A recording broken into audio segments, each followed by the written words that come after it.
Don't say his name like you were protecting me, Jungkook. You left me behind. Jimin's voice cut through the silent practice room, low but shaking, and every member froze, because nobody had ever heard him sound that broken before. Before we begin, comment where you're watching from, because tonight's story starts with one question. If the person you trusted most disappeared with someone else, would you forgive them? Or would you make them regret leaving? Jimin stood in the middle of HYBE's empty hallway, his phone still in his hand, staring at the message that arrived 3 days too late. JUNGKOOK and TAEHYUNG had already left Korea. No warning, no goodbye, no explanation. And the worst part was not that they left. The worst part was that everyone else seemed to know more than him. RM tried to step closer, but Jimin raised one hand, stopping him without even looking. Jin whispered his name, like he was afraid Jimin might break right there. Suga leaned against the wall with his jaw tight, eyes dark, like he was carrying a truth he hated. J-Hope kept checking the glass door behind them, nervous, waiting for something or someone to arrive. Jimin slowly turned toward them, and the hurt in his face changed into something colder. "So tell me," he said, his voice almost calm now, "which one of you helped them leave?" Nobody answered. That silence was the first confession. And when Jimin finally unlocked his phone and sent one message to a number nobody recognized, every member in that hallway realized JUNGKOOK and TAEHYUNG had not just left Korea without telling him. They had awakened the side of Jimin they had spent years trying to protect the world from. The hallway outside the practice room stayed silent after Jimin sent that message, but the silence was not empty anymore. It was heavy, like everyone had heard a door lock from the outside. RM looked at the phone in Jimin's hand, then at Suga, then at Jin, and that small movement was enough for Jimin to catch it. "You knew," Jimin said. Not loud, not dramatic, just sharp enough for RM's face to harden. RM exhaled slowly and said, "I knew they were leaving." Jimin smiled, but there was no warmth in it. "That's not what I asked." Jin stepped forward, trying to soften the room before it cracked completely. "Jimina, listen first." Jimin turned to him so fast Jin stopped walking. "I have been listening for 3 days. I listened when nobody picked up my calls. I listened when staff told me Jungkook was resting. I listened when Taehyung's manager said he had no schedule. I listened when my own members looked me in the eyes and acted like nothing was wrong." His voice shook at the end, and for 1 second the anger slipped, showing the wound underneath. Then it was gone. "Now I'm done listening." J-Hope swallowed and looked away, and that tiny guilt made Jimin's chest tighten harder than any answer could. He had thought they were just worried. He had thought they were protecting group privacy. But this was bigger. They were hiding a plan. They were hiding JUNGKOOK and TAEHYUNG from him. RM finally said, "They left because they had to." Jimin laughed once, short and bitter. "People only say that when they don't want to say who forced them." Suga's eyes lifted. "Nobody forced them." "Then why didn't they tell me?" Jimin asked. That question hit the room harder than a shout. Nobody had a clean answer, and Jimin knew it. He looked at each of them one by one until they all looked guilty in different ways. RM looked responsible. Jin looked sorry. Suga looked angry at himself. J-Hope looked scared, and that scared Jimin most because J-Hope did not scare easily. "Where are they?" Jimin asked. RM's jaw moved like he wanted to answer and couldn't. "Jimin, where are they?" "I can't tell you." The moment RM said it, the relationship between leader and member changed shape. Jimin nodded slowly, like something inside him had just been confirmed. "You can't," he repeated. "Or You won't." RM did not answer. Jimin slipped his phone into his pocket and walked past them toward the elevator. Jin grabbed his arm, not hard, just desperate. "Don't do something you can't undo." Jimin looked down at Jin's hand, then back at his face. "Hyung, they already did." Jin let go. The elevator doors opened with a soft chime that sounded wrong in the tension. Jimin stepped in, but before the doors closed, Suga spoke. "The world is watching, Jimin. Don't make this public." Jimin's eyes moved to him. "Funny. Nobody cared about the world watching when I was the one being lied to." The doors slid shut. Inside the elevator, Jimin stood alone under the bright white light, his reflection staring back from the metal wall. His face looked calm. Too calm. His hands were shaking. He pulled out his phone again. The message he had sent showed delivered. No reply yet. The contact name was not a name. It was only one word. Mirage. And underneath it, a new message appeared. "I told you this day would come. Do you want the flight records or the real reason they left?" Jimin stared at the screen, and for the first time that night, he looked afraid. By midnight, the rain had started hitting the windows of Jimin's apartment like tiny warnings, but he did not turn on the lights. He sat on the floor beside the couch, laptop open, phone beside him, unread messages stacking up from staff, managers, and one from Jin that simply said, "Please answer me." Jimin ignored all of them. Mirage had sent him 3 files. The first was an airport transfer schedule. The second was a private flight manifest with 2 names hidden under company aliases. The third was a screenshot from an encrypted chat, and that was the one Jimin could not stop reading. "Do not inform Jimin until they are out of Korean airspace." Below it, another line. "He will try to stop it." Jimin read the sentence again and again until the words stopped looking like words and started feeling like hands around his throat. He will try to stop it. Not, he deserves to know. Not, he might be hurt. Just, he will try to stop it. Like he was a problem, like his feelings were an obstacle. His phone vibrated. RM calling. He watched the name glow on the screen until it disappeared. Then JUNGKOOK's name appeared in his recent call list from 3 days ago, the last unanswered call Jimin had made. He remembered that night too clearly. He had called JUNGKOOK after rehearsal because JUNGKOOK had been strange all week, quiet in a way that was not peaceful, distant in a way that felt forced. Jimin had asked him in the hallway, "Are you mad at me?" JUNGKOOK had looked at him for too long and said no. Jimin had smiled, trying to make it normal. "Then why do you look like you're saying goodbye?" JUNGKOOK had not answered. He had only touched Jimin's sleeve, lightly, like he wanted to hold on but knew he shouldn't. Then Taehyung had appeared at the end of the hallway and called JUNGKOOK's name. JUNGKOOK had stepped back. That was the last time Jimin saw him in Korea. Now Jimin looked at the flight file and saw the departure time. 2 hours after that hallway conversation. 2 hours after JUNGKOOK touched his sleeve. 2 hours after Taehyung came and took him away. Jimin's stomach twisted. Maybe Taehyung knew. Maybe Taehyung planned it. Maybe JUNGKOOK agreed. Maybe everyone agreed except him. Another message arrived from Mirage. "You're focusing on the wrong betrayal." Jimin typed back immediately, "Then tell me the right one." The reply came fast. Their flight was not approved by the company first. It was approved by someone inside your circle. Jimin froze. Who? 3 dots appeared, vanished, appeared again. Then the answer came. Look at who benefits if you stay behind. Jimin stood up so abruptly the laptop nearly fell.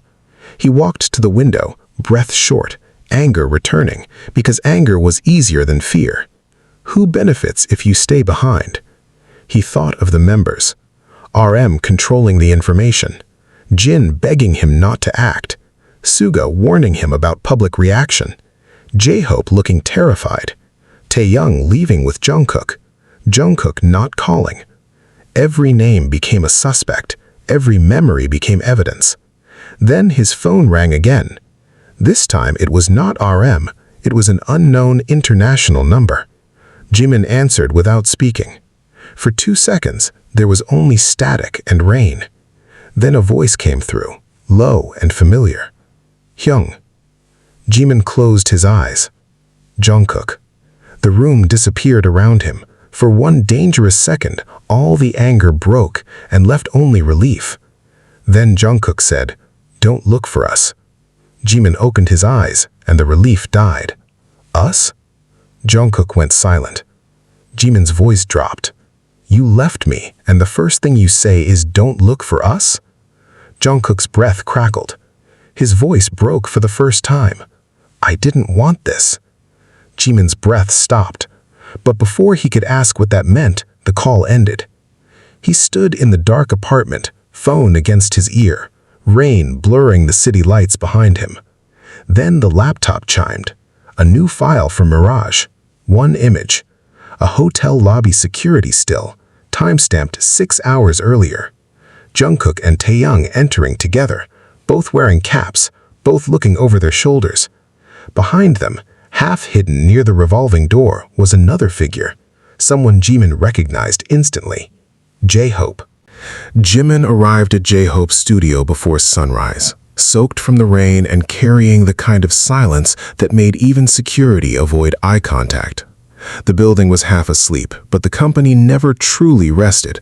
Somewhere in another floor, someone was always editing, planning, controlling damage before the public knew there was damage to control. Jimin walked straight to the studio door and entered without knocking. J-Hope was inside, sitting on the couch with a hoodie pulled over his head, eyes red like he had not slept. The moment he saw Jimin, he stood up. You found out. Jimin closed the door behind him. Which part? J-Hope looked at him, and that answer alone was enough. There were too many parts. Jimin pulled out his phone and showed the hotel image. You were with them. J-Hope stared at the screen, then looked away. I was making sure they got in safely. Safely from what? Jimin. No, not my name, not unless you're going to stop treating me like I'm stupid. J-Hope flinched, and Jimin hated that it hurt him to see it. He loved these people. That was the problem. If strangers betrayed him, he could burn the bridge and never look back. But these were not strangers. These were the people who knew how he took his coffee when he was exhausted, who knew when his smile was fake, who had seen him cry behind closed doors and never used it against him. Until now. J-Hope rubbed both hands over his face. I didn't know they weren't telling you until the last minute. But when you knew, you still helped. Yes. The honesty was immediate, and somehow it hurt more. Jimin nodded, swallowing hard. Why? J-Hope looked at him with panic now. Because Jungkook asked me. Jimin's expression changed. J-Hope rushed on. He called me the night before. He sounded wrong. Not cold, not guilty, scared. He said Taehyung needed to leave immediately, and he couldn't let him go alone. Jimin's throat tightened, but his voice stayed flat. Why did Taehyung need to leave? J-Hope hesitated. That hesitation was another betrayal. Jimin stepped closer. Tell me. There was a leak. About what? J-Hope's mouth opened, then closed. About you. The studio seemed to shrink. Jimin stared at him. About me? J-Hope nodded once. Something from years ago. Something the company buried. Someone found pieces of it and threatened to release everything unless Taehyung came to meet them. Jimin felt the ground shift under him, but he did not let it show. Years ago. Buried. Pieces. He knew exactly what J-Hope meant, and the fact that J-Hope knew too made his blood run cold. And Jungkook? Jungkook found out Taehyung was going alone. He went after him. And nobody told me because... J-Hope's eyes filled with frustration and guilt. Because Jungkook said if you knew, you would give yourself up to protect everyone. Jimin's face went still. J-Hope stepped closer, voice shaking. And that's right, wasn't it? Jimin did not answer. He did not need to. The silence did it for him. J-Hope's voice dropped. That's what this is. That's why everyone panicked. This isn't about them leaving you out because they don't trust you. It's because they know exactly what you'll do when someone threatens the group. Jimin looked away, jaw tight. You don't get to call betrayal protection just because you were scared. J-Hope nodded, accepting the hit. I know. Where are they? I can't. Hobie. The name came out softer, and that made J-Hope look even more broken. Jimin stepped close enough that J-Hope had to meet his eyes. If this is really about me, then you don't get to keep me blind. Not again. J-Hope's breath caught. Again? Jimin's smile was small and wounded. You think I don't know what happened after Busan? J-Hope went pale. The air changed. That was not supposed to be said. That was the locked room nobody opened. Jimin saw the recognition, and anger rushed back through him. So you do know. Hobie, Jimin whispered. Jimin, how many of you? It wasn't like that. How many? J-Hope looked at the floor. RM, Suga, me, Bang PD Nim, a few legal staff. Jimin stepped back like the names had physically pushed him. Not JUNGKOOK? J-Hope's silence came too late. Jimin's face hardened. Not JUNGKOOK? J-Hope's eyes lifted, full of regret. He found out later. Jimin's voice nearly disappeared. How much later? J-Hope said nothing. Jimin understood. JUNGKOOK had known, maybe not from the beginning, but he'd known long enough to lie with everyone else. Jimin looked around the studio like he needed to hold on to something real. The speakers, the couch, the framed photos, the familiar mess of cables and sneakers. It all looked the same, but nothing felt safe anymore. J-Hope reached for him, then stopped. He wanted to tell you. Jimin laughed under his breath. That's what people say when they choose not to. His phone buzzed. Mirage again. They moved locations. You have 3 hours before the meeting. Then an address appeared. Paris. Jimin stared at it. J-Hope saw his face change. What is it? Jimin put the phone away. I'm going after them. J-Hope grabbed his arm. You can't just fly to Paris. The company will stop you. Jimin looked at his hand. Then they'll learn something today. What? Jimin pulled his arm free. I don't belong to them. He walked to the door, but J-Hope shouted after him, desperate now. Jimin, if you go, the leak becomes real. They're waiting for you to react. Jimin stopped with his hand on the handle. Then maybe they should be afraid of what I do when I finally stop reacting. He opened the door and left J-Hope standing in the studio because the decision had already been made. Jimin was not staying behind. The company tried to stop him at 8:17 in the morning. Not directly at first. That was not how things worked. First, his manager called and asked where he was in a careful voice. Then another manager texted about a sudden internal meeting. Then legal sent a polite message requesting he avoid international travel until scheduling uncertainties were resolved. Jimin read every message in the back seat of a black van he had arranged himself, then turned the phone face down. The driver glanced at him through the mirror. Airport? Jimin nodded. Private terminal. His voice was calm, but his chest felt like it was full of broken glass. Every second pulled him closer to JUNGKOOK and TAEHYUNG, and every second also pulled him closer to whatever secret had dragged all of them into this mess. He knew what they were hiding, or at least he knew the beginning of it. Years ago, before the world decided they were untouchable, Jimin had almost left. Not because he stopped loving the group, not because he was weak, because somebody outside the company had found a way to twist one terrible night into a weapon. A trainee he had once trusted had recorded an argument backstage, cut it apart, and sold a story that made Jimin look unstable, jealous, dangerous. The company buried it. RM and Suga had handled meetings he was never invited to. J-Hope had stayed by his side for weeks without telling him why. And JUNGKOOK, sweet, quiet, watchful JUNGKOOK, had started sleeping outside his studio door like a guard dog pretending to be a friend. Jimin had thought that was love. Maybe it was. Maybe it was also guilt. The van slowed near a red light, and Jimin's other phone vibrated, the one only a few people knew about. A message from an unknown number. Turn around. Last warning. Jimin stared at it, then typed, "Who is this?" The reply came with a photo. JUNGKOOK standing in what looked like a hotel corridor, one hand braced against the wall, head lowered. There was blood on his knuckles. Jimin's entire body went cold. Another message followed. "He chose Taehyung. Don't make him choose again." For a moment, Jimin could not breathe. The phone slipped slightly in his hand. Chose Taehyung. The words hit the weakest place in him, the place he hated admitting still existed. The jealousy, the fear of being replaced, the old ache of watching JUNGKOOK laugh easier with someone else when Jimin was drowning and pretending not to. He hated that the threat worked. He hated that some part of him wanted to ask, did he? Did he choose him over me? Then Jimin looked at the blood on JUNGKOOK's hand again, and the fear sharpened into something useful. Whoever sent this wanted him emotional, wanted him reckless, wanted him to arrive as the wounded one, not the dangerous one.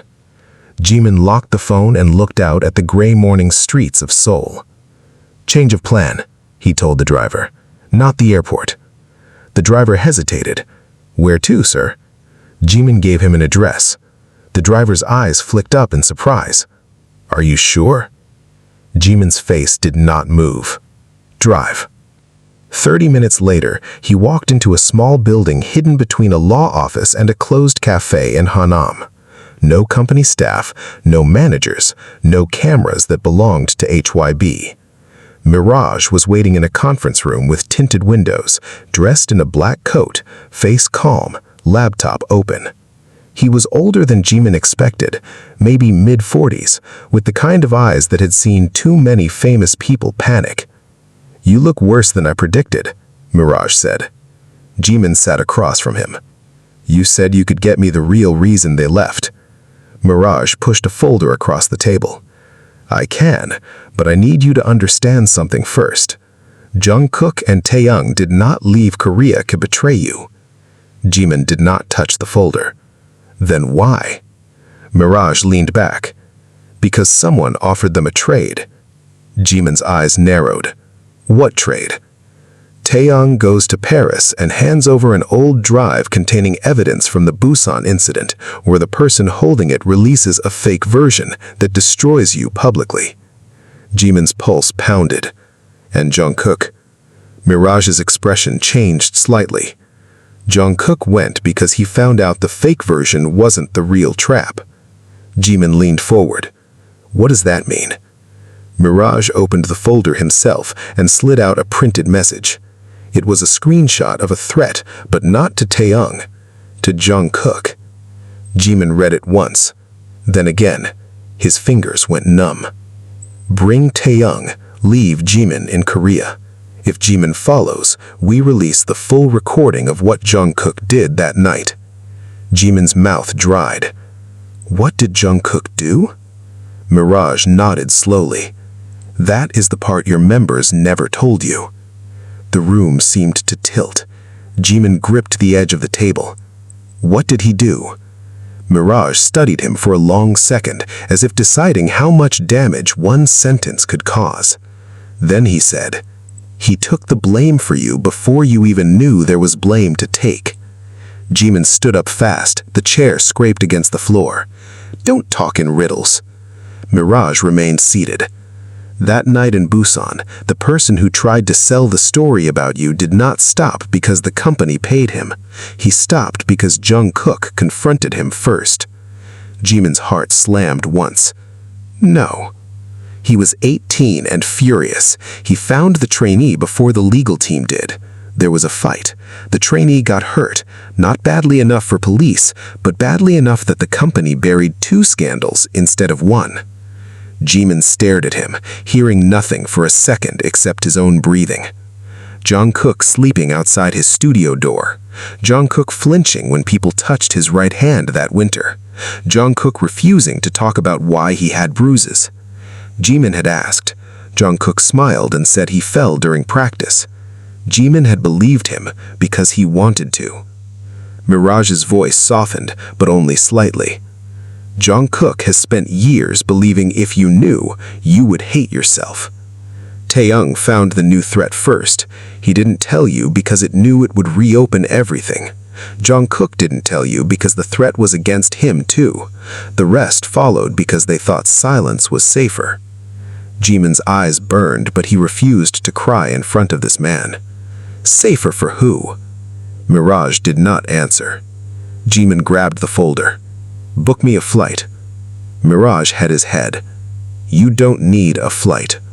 Jimin froze. Mirage turned the laptop toward him. On the screen was a live location tracker moving across a map of Seoul. Not Paris. Seoul. Jimin looked at it confused, then slowly horrified. They're not in Paris. Mirage's voice dropped. They landed back in Korea 40 minutes ago. Jimin's hand tightened around the folder. Why? Mirage clicked another window open. A grainy security feed showed a private medical entrance, a black car, and two figures being rushed inside by staff. JUNGKOOK was one of them. Taehyung was the other. JUNGKOOK's arm was around Taehyung's shoulders, but his own face was pale, jaw clenched in pain. Jimin stopped breathing.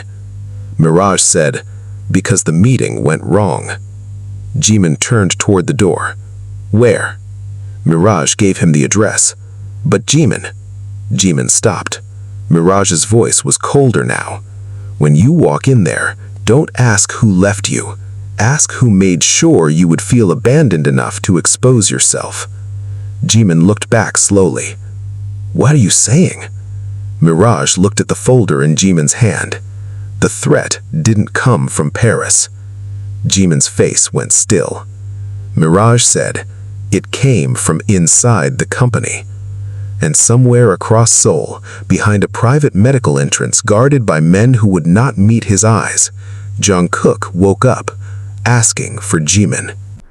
The private hospital did not look like a hospital from the outside. It looked like a quiet glass building with expensive plants, polished black cars, and security guards who pretended they were just standing there for decoration. Jimin knew places like this. Famous people came here when they needed treatment without headlines, when bruises had to disappear before cameras found them, when pain needed a room with no windows and no questions. The moment his van stopped near the side entrance, two men in dark suits turned their heads. Jimin did not wait for the driver to open the door. He stepped out with the folder under one arm and walked straight toward them. One guard lifted a hand. Sir, this entrance is restricted. Jimin did not slow down. Move. The guard hesitated because he recognized him, and that half-second was all Jimin needed. He passed him, pushed through the glass door, and entered a corridor that smelled like disinfectant and rain-soaked coats. A nurse at the reception desk looked up, startled. Behind her, one of HYBE's senior managers stood with a phone pressed to his ear. The manager's face changed the second he saw Jimin. Fear first, then calculation. Jimin, SSI, he said, ending the call too quickly. You shouldn't be here. Jimin stopped in front of him. That's becoming everyone's favorite sentence today. The manager tried to smile. This is a private medical matter. For who? You know I can't discuss. Jimin stepped closer, voice low enough that only the manager could hear. I have flight records, hotel footage, threat screenshots, and enough proof that someone inside the company used my name to send JUNGKOOK and TAEHYUNG into a trap. So choose your next sentence very carefully. The manager's smile died. The nurse looked between them, frozen. Down the hall, a door opened, and RM came out.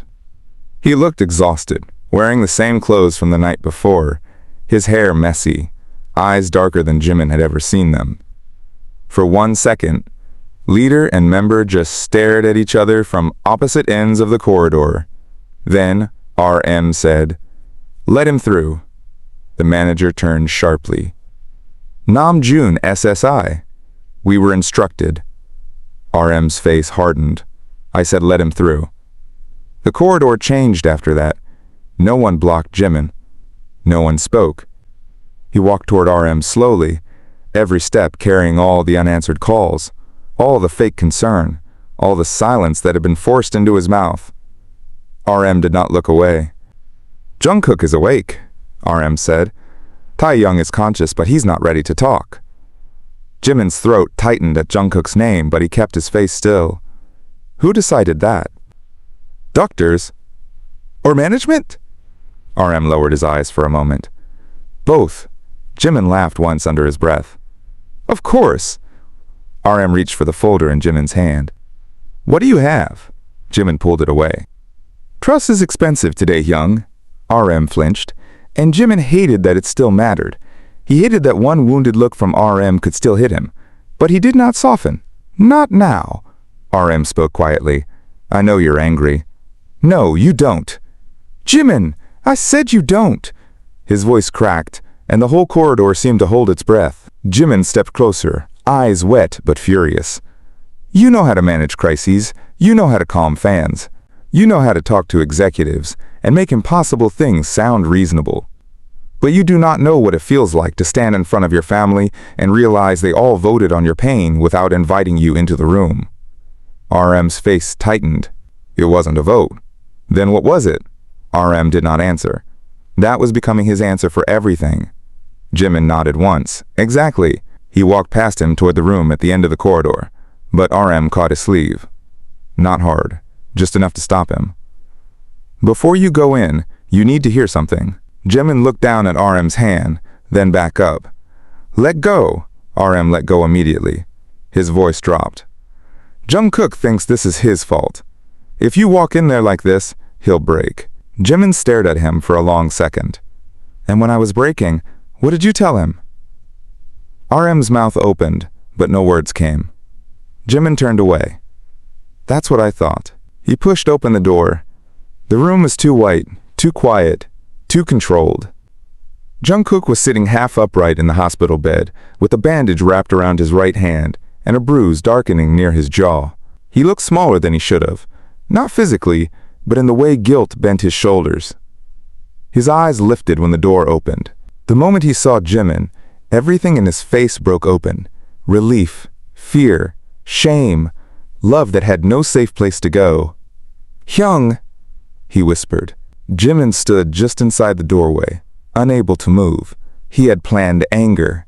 He had rehearsed cold sentences in the car. He had imagined looking JUNGKOOK in the eye and demanding every truth he was owed. But seeing him hurt rearranged everything without permission. Jimin's fingers tightened around the folder. You told me not to look for you, JUNGKOOK swallowed. I had to. No, you chose to. JUNGKOOK's eyes dropped. Yes, the honesty hit harder than denial. Jimin stepped inside and shut the door behind him. Where is Taehyung? JUNGKOOK looked toward the wall like he could see through it. Next room. Is he hurt? Not badly. And you? JUNGKOOK tried to smile. It failed. I'm fine.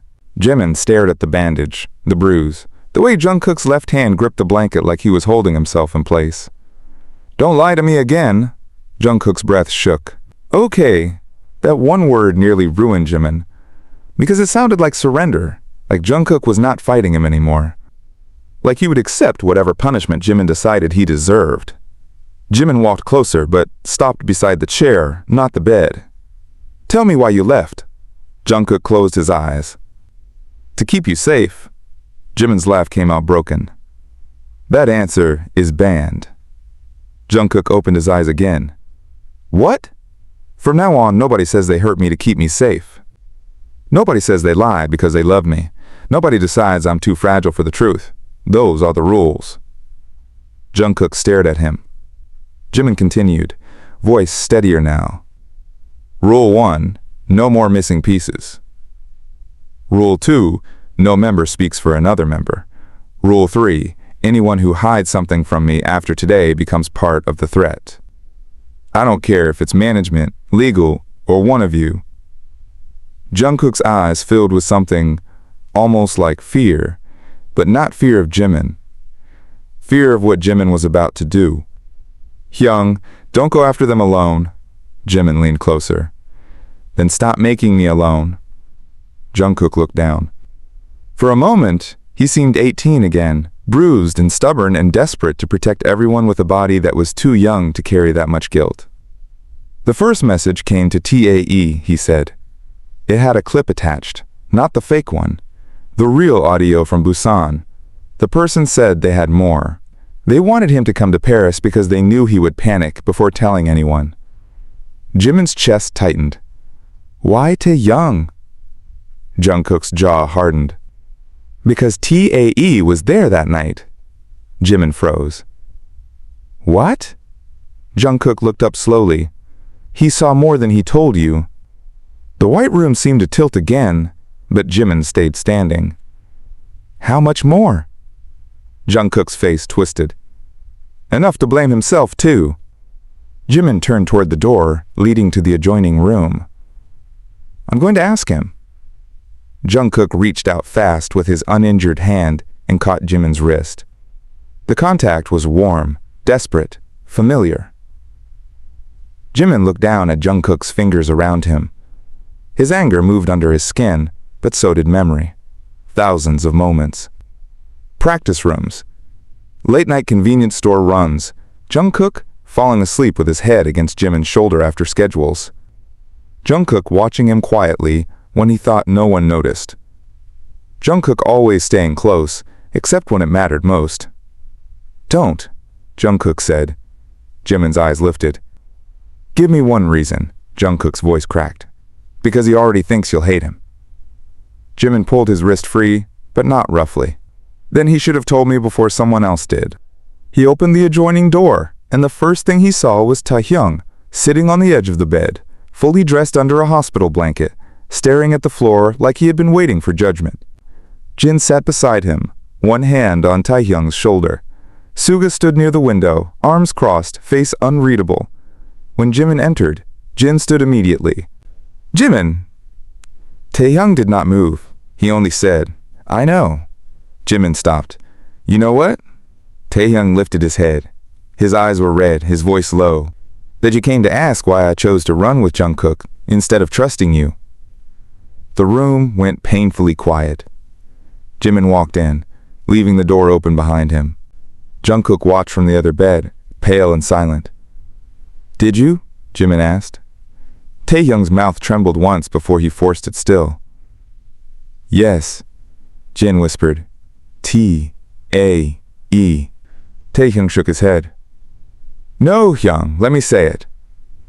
He looked at Jimin. I saw the threat first. I saw your name, I saw the old file, and I panicked. I thought if I could take the drive, meet them, make it disappear, you would never have to know it came back. Jimin's eyes narrowed. And Jungkook? He found me packing. Taehyung swallowed. I told him not to come. Jungkook said from the other room, voice rough. You were shaking. Taehyung closed his eyes. You should have let me go alone. Never, Jungkook said.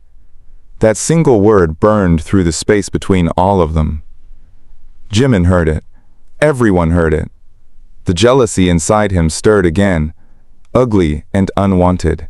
Not because Jungkook protected Taehyung. Jimin knew Jungkook loved fiercely. But because Jungkook had given Taehyung the choice to be protected in person, while Jimin had been protected by absence, Jimin's voice turned quiet. What did you see that night in Busan? Taehyung opened his eyes. Jin's hand dropped from his shoulder. Suga looked away. The room already knew. Jimin was the only one still outside the locked door. Taehyung took a breath. I saw Jungkook hit him. Jimin did not blink. Why? Because that trainee had you cornered near the stairwell.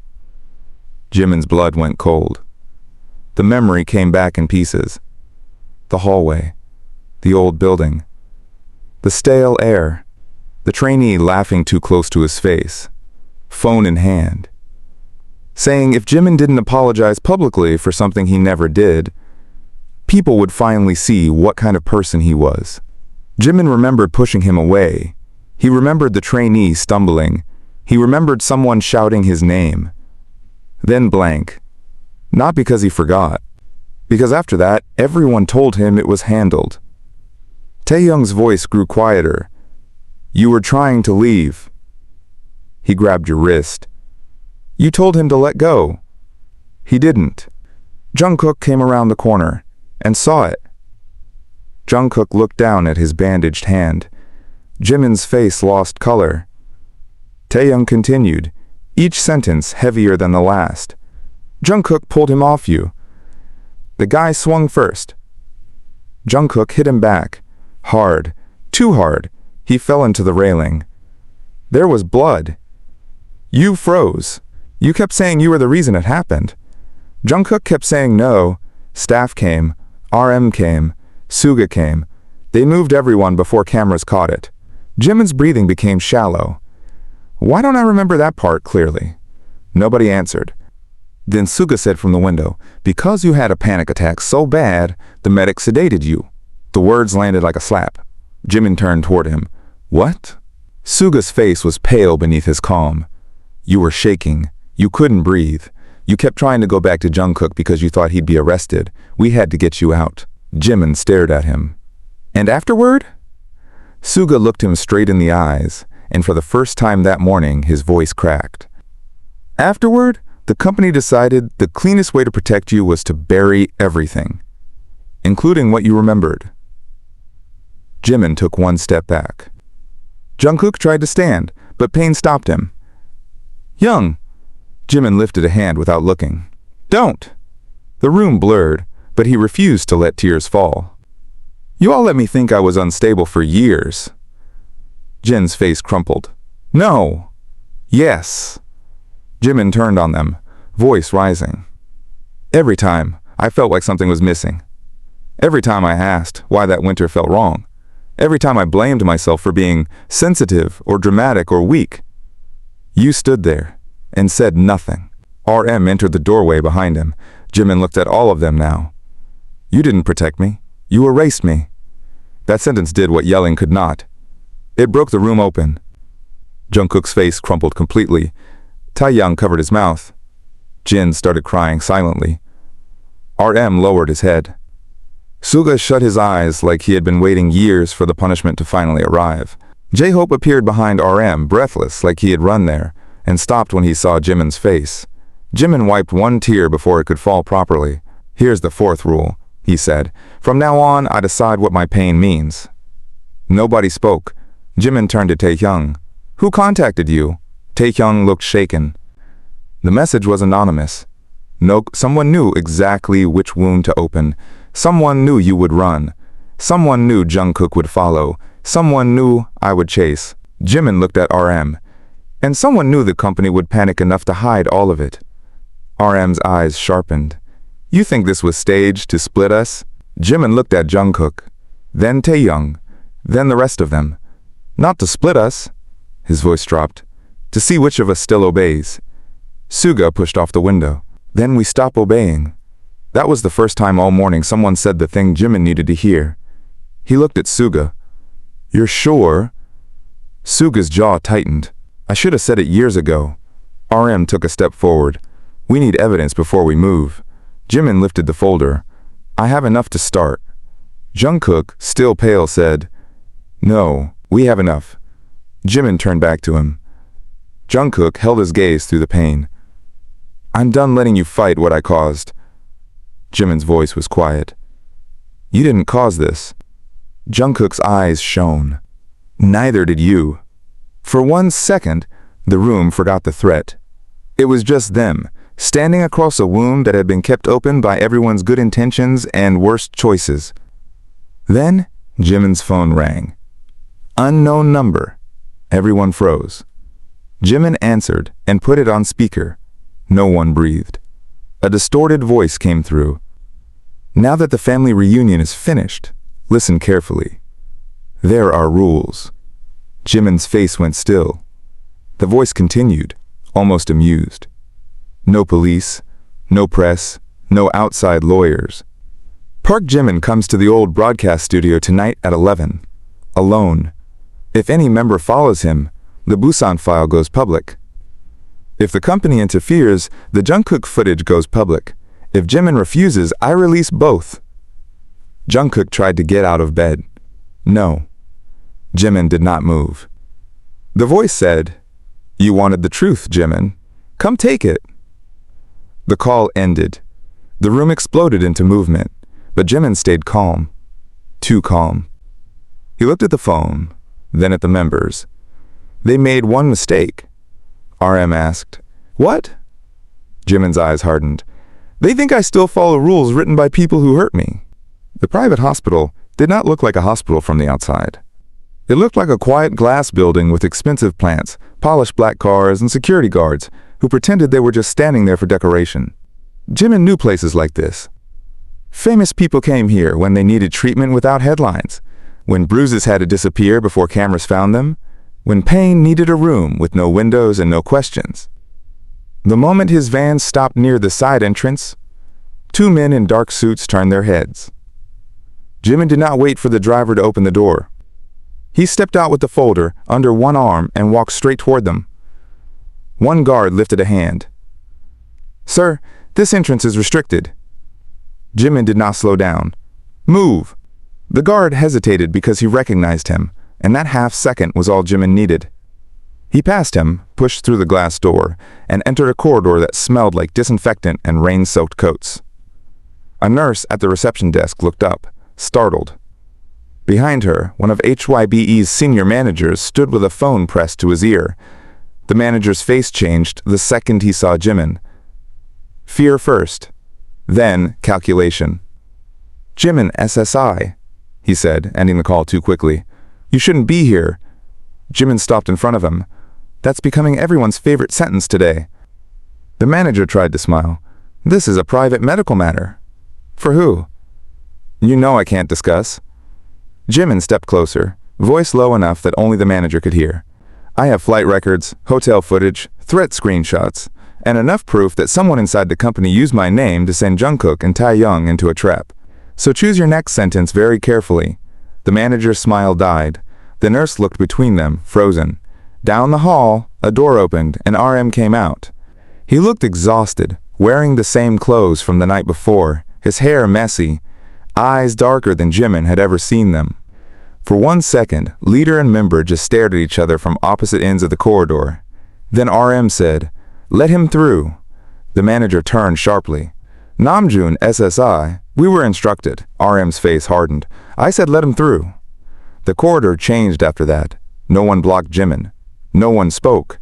He walked toward RM slowly, every step carrying all the unanswered calls, all the fake concern, all the silence that had been forced into his mouth. RM did not look away.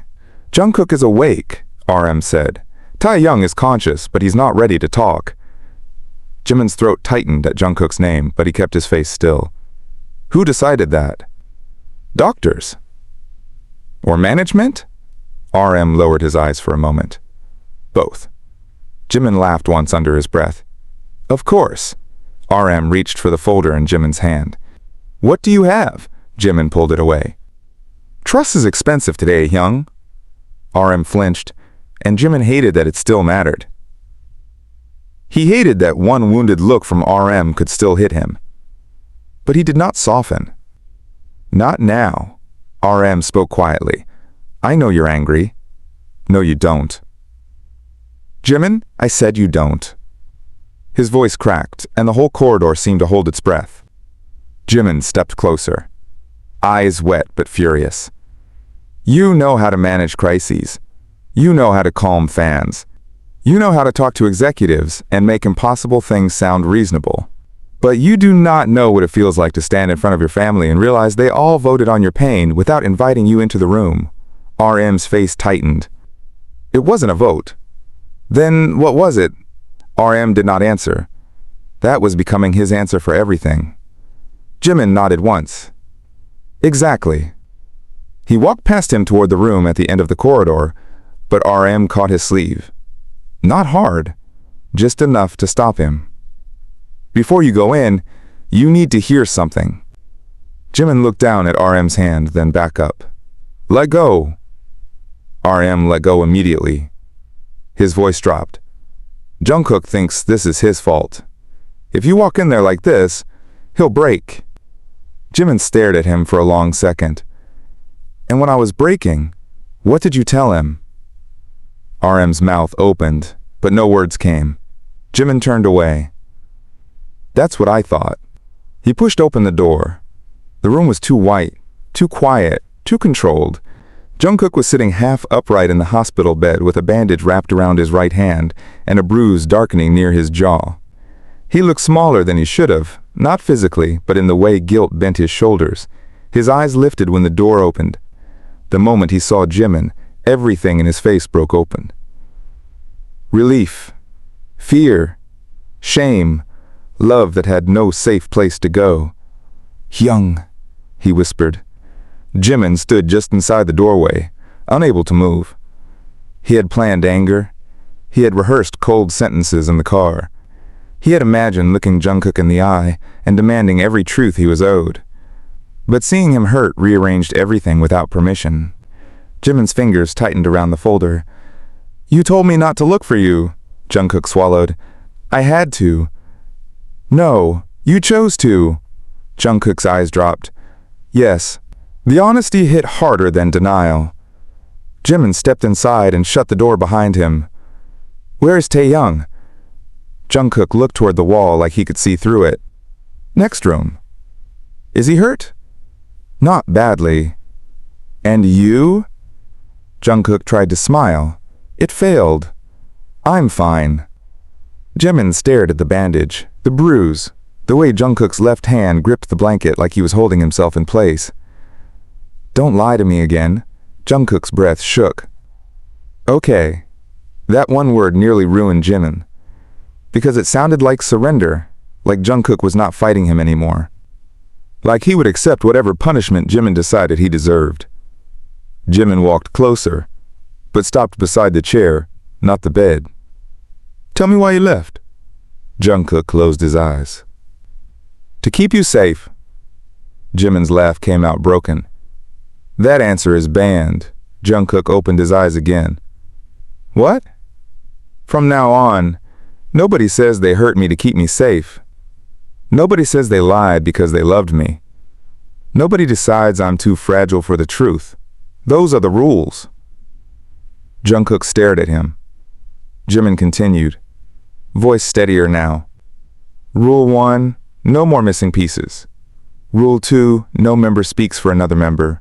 Rule 3, anyone who hides something from me after today becomes part of the threat. I don't care if it's management, legal, or one of you." JUNGKOOK's eyes filled with something almost like fear, but not fear of Jimin. Fear of what Jimin was about to do. "Hyung, don't go after them alone." Jimin leaned closer.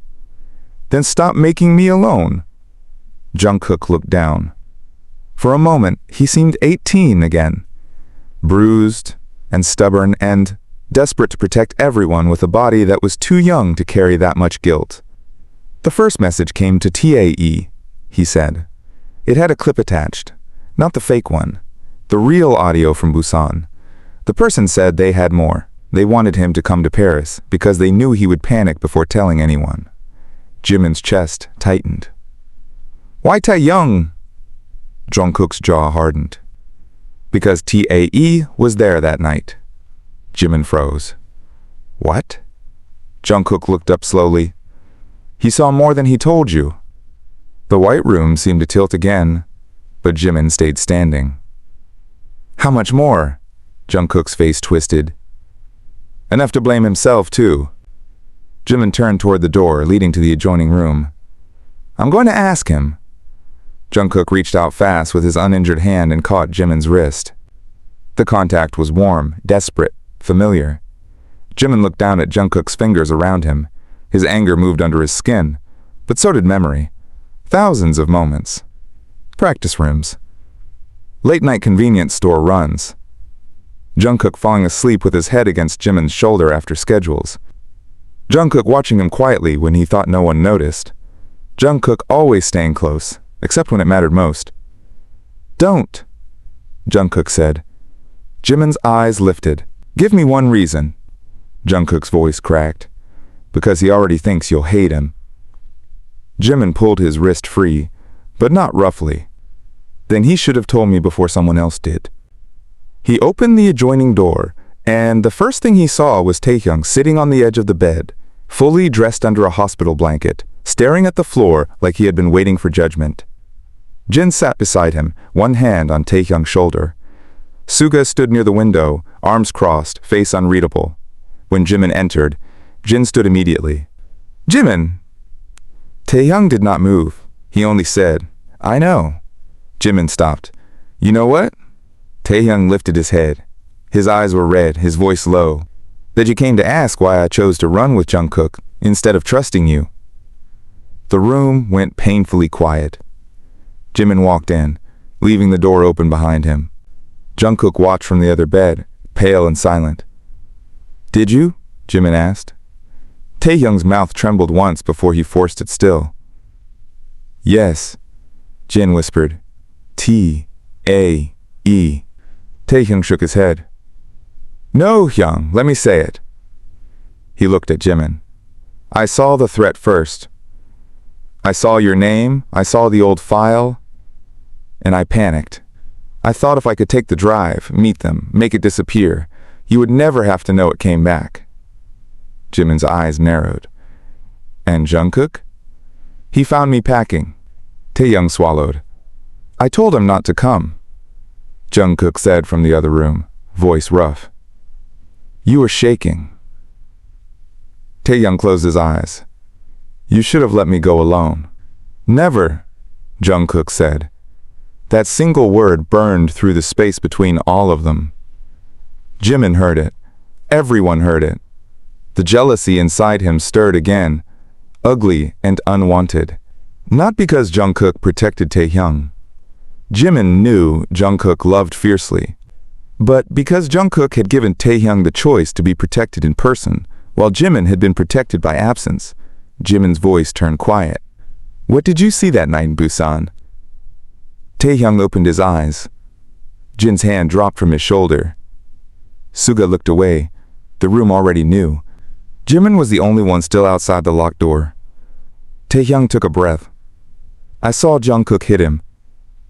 Jimin did not blink. "Why?" "Because that trainee had you cornered near the stairwell." Jimin's blood went cold. The memory came back in pieces. The hallway. The old building. The stale air. The trainee laughing too close to his face. Phone in hand. Saying if Jimin didn't apologize publicly for something he never did, people would finally see what kind of person he was. Jimin remembered pushing him away. He remembered the trainee stumbling. He remembered someone shouting his name. Then blank. Not because he forgot. Because after that, everyone told him it was handled. Taehyung's voice grew quieter. "You were trying to leave." He grabbed your wrist. "You told him to let go." He didn't. JUNGKOOK came around the corner and saw it. JUNGKOOK looked down at his bandaged hand. Jimin's face lost color. Taehyung continued, each sentence heavier than the last. "JUNGKOOK pulled him off you. The guy swung first. JUNGKOOK hit him back. Hard. Too hard. He fell into the railing. There was blood. You froze. You kept saying you were the reason it happened. JUNGKOOK kept saying no. Staff came. RM came. Suga came. They moved everyone before cameras caught it. Jimin's breathing became shallow. Why don't I remember that part clearly? Nobody answered. Then Suga said from the window, "Because you had a panic attack so bad the medic sedated you." The words landed like a slap. Jimin turned toward him. "What?" Suga's face was pale beneath his calm. "You were shaking. You couldn't breathe. You kept trying to go back to JUNGKOOK because you thought he'd be arrested. We had to get you out." Jimin stared at him. "And afterward?" Suga looked him straight in the eyes, and for the first time that morning his voice cracked. "Afterward, the company decided the cleanest way to protect you was to bury everything, including what you remembered." Jimin took one step back. JUNGKOOK tried to stand, but pain stopped him. "Hyung!" Jimin lifted a hand without looking. "Don't!" The room blurred, but he refused to let tears fall. You all let me think I was unstable for years. Jin's face crumpled. No. Yes. Jimin turned on them, voice rising. Every time I felt like something was missing, every time I asked why that winter felt wrong, every time I blamed myself for being sensitive or dramatic or weak, you stood there and said nothing. RM entered the doorway behind him. Jimin looked at all of them now. You didn't protect me. You erased me. That sentence did what yelling could not. It broke the room open. JUNGKOOK's face crumpled completely. Taehyung covered his mouth. Jin started crying silently. RM lowered his head. Suga shut his eyes, like he had been waiting years for the punishment to finally arrive. J-Hope appeared behind RM, breathless, like he had run there, and stopped when he saw Jimin's face. Jimin wiped one tear before it could fall properly. Here's the fourth rule, he said. From now on, I decide what my pain means. Nobody spoke. Jimin turned to Taehyung. Who contacted you? Taehyung looked shaken. The message was anonymous. No. Someone knew exactly which wound to open. Someone knew you would run. Someone knew JUNGKOOK would follow. Someone knew I would chase. Jimin looked at RM. And someone knew the company would panic enough to hide all of it. RM's eyes sharpened. You think this was staged to split us?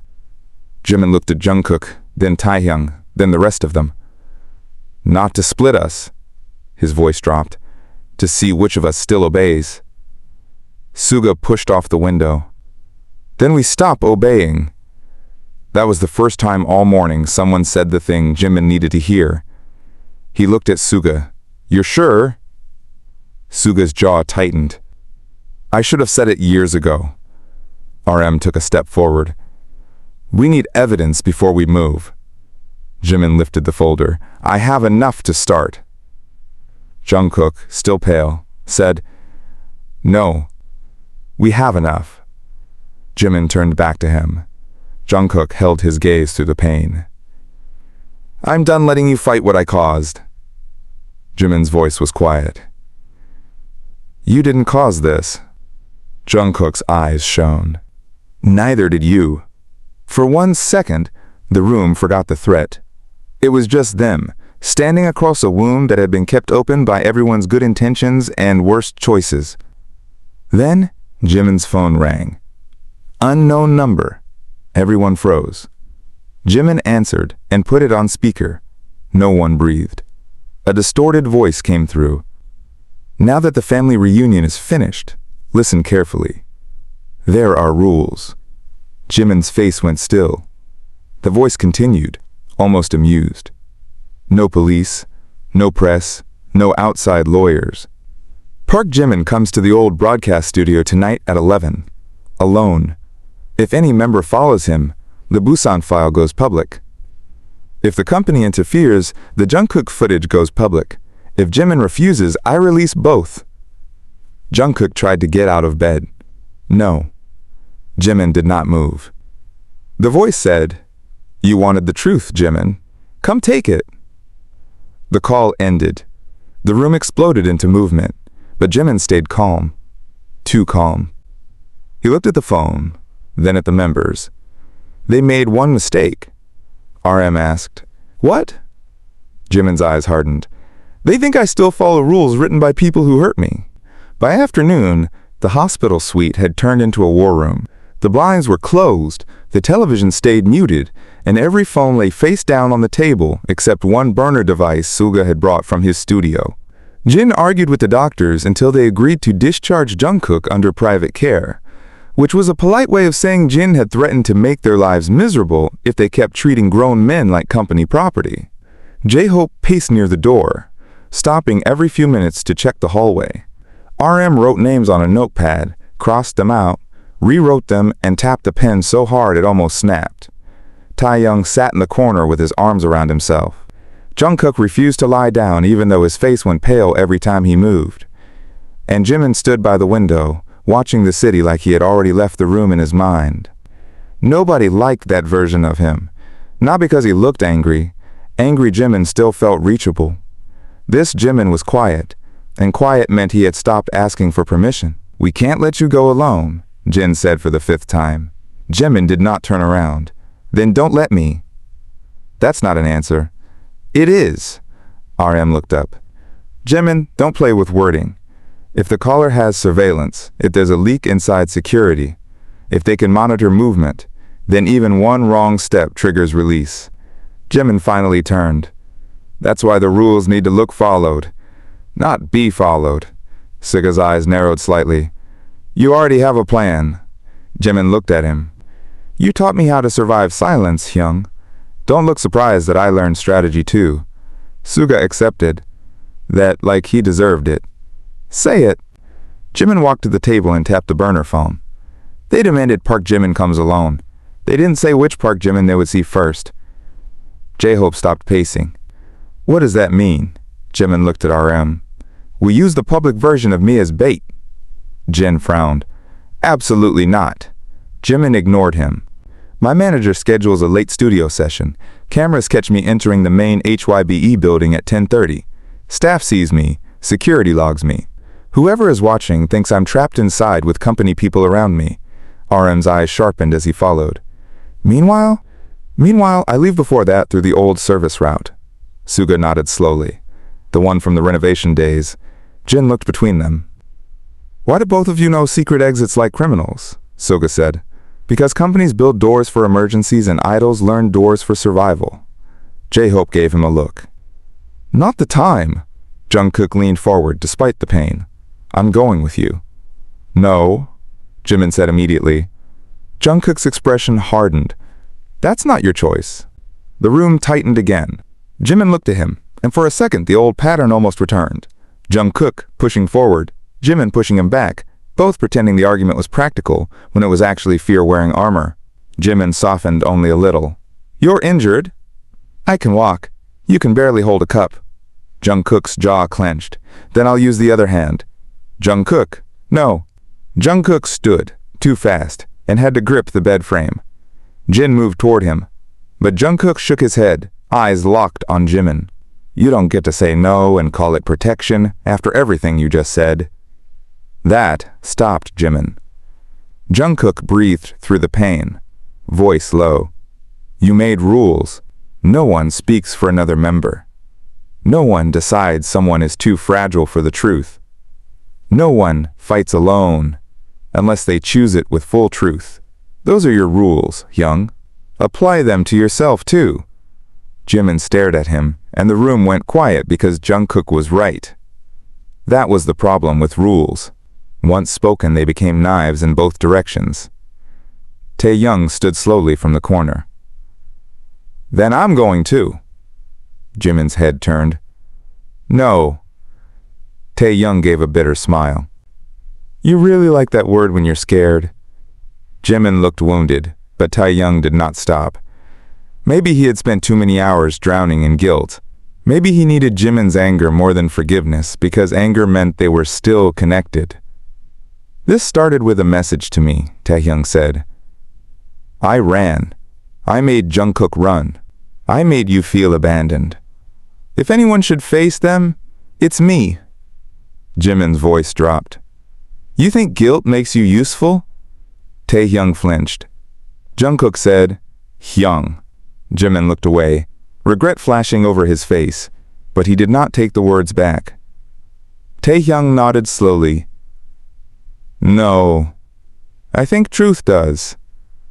He stepped closer, holding Jimin's gaze. You want the part one didn't say earlier? Fine. That night in Busan, before Jungkook arrived, I saw the trainee record you. I saw him provoke you. I saw him grab your wrist. And I froze. Jimin's expression changed. Taehyung's voice became rough. I was right there at the end of the hallway. I could have shouted. I could have called security. I could have stepped in before Jungkook did. But I froze, because I was scared of making it worse. Jungkook moved first. Jungkook always moved first when it came to you.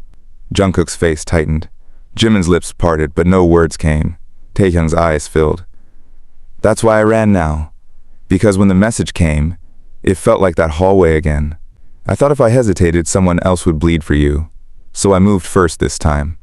And I made everything worse anyway. Jin whispered, TAE, stop punishing yourself. Taehyung shook his head. I'm not punishing myself, I'm telling him the truth. He looked at Jimin. If you hate me with all the facts. Jimin's face cracked, just slightly. I don't hate you. Taehyung looked like he didn't believe him. Jimin stepped closer. I hate that you didn't trust me to stand next to you. Taehyung's tears slipped before he could stop them. I didn't trust myself to stand next to you. That sentence quieted everyone. Even Suga looked down. Jimin swallowed hard. There were too many wounds in this room, and too little time to heal them. The caller wanted him alone at 11. Someone inside the company had moved pieces for years. JUNGKOOK was hurt. Taehyung was collapsing under guilt. RM was still carrying leadership like a punishment. Jin was trying to keep everybody breathing. J-Hope looked like one more secret would break him. And Jimin had to decide whether to be the abandoned one or the hunter. He chose hunter because abandon had almost killed him once. Fine, he said. Everyone looked up. We go together, but not as a crowd, not emotionally, not reacting. We move like we know someone wants us predictable. RM leaned forward. Teams? Jimin nodded. RM and Suga trace company access, who knew the hospital, the flight, the old file archive, and the broadcast studio location. Jin and J-Hope control the visible side. Make sure I'm seen at HYBE. Keep managers busy. If anyone from legal tries to isolate me again, stall them. Jin's eyes narrowed. I can stall, Suga muttered. He can traumatize. Jin shot him a look. I heard that. For half a second, something almost normal entered the room. It disappeared quickly, but not before everyone felt what they were fighting to keep. Jimin turned to JUNGKOOK and TAEHYUNG. You two stay close, but not with me. JUNGKOOK immediately shook his head. Jimin raised a hand. Listen first. The caller wants me alone because they think you are my weakness. So you can't appear until we know where the trap is. You stay 2 exits away with Hobie's contact from security. J-Hope nodded. I trust him. Jimin looked at JUNGKOOK. You said you don't want me alone. I won't be. But you can't protect me by standing in front of me this time. JUNGKOOK's eyes darkened. Then how? Jimin's voice softened. Stand where I can still choose to walk toward you.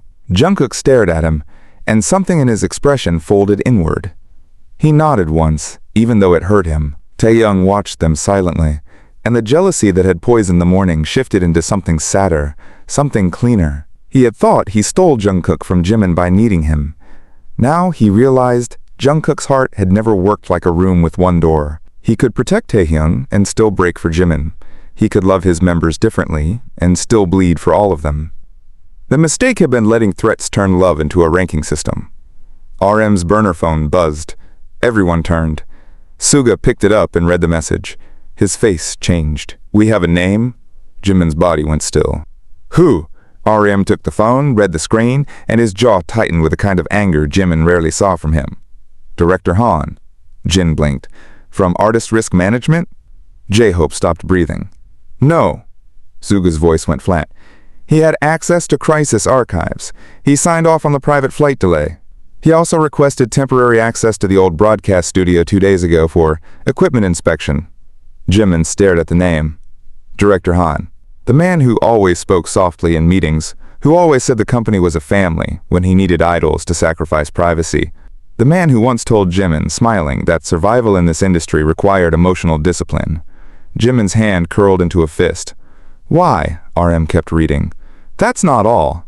The room tightened. RM looked up slowly. Director Han has been in private contact with the trainee from Busan. JUNGKOOK's face went white. He's still around? Not publicly, Suga said, but apparently not gone. Jimin looked at the floor, breathing through a memory that was no longer foggy enough to ignore. The grip on his wrist. JUNGKOOK's shout. Blood on a railing. Taehyung frozen at the hallway, RM pulling him back. Suga saying his name. Jin arriving too late. J-Hope crying in a van and pretending it was stress. All of them, years younger, trying to bury a bomb by standing on it together. Now someone had dug it up. Jimin raised his eyes. Then tonight isn't just about stopping a leak. RM nodded slowly. No. Jimin's voice became colder than the hospital room. It's about finding out who has been using our loyalty as a leash. At 9:40 that night, HYBE's main building glowed against the dark Seoul skyline like nothing inside it could ever be ugly. Fans passed near the street with umbrellas and phones. Staff badges flashed under lobby lights. Cars moved in and out of underground entrances. Everything looked normal, which made it more dangerous. Normal was how companies hid panic.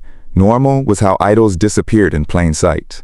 Jimin arrived in a company van at 10:18, dressed in a black coat and mask, head slightly lowered. 2 security cameras caught him at the front entrance. 3 staff members saw him pass the lobby.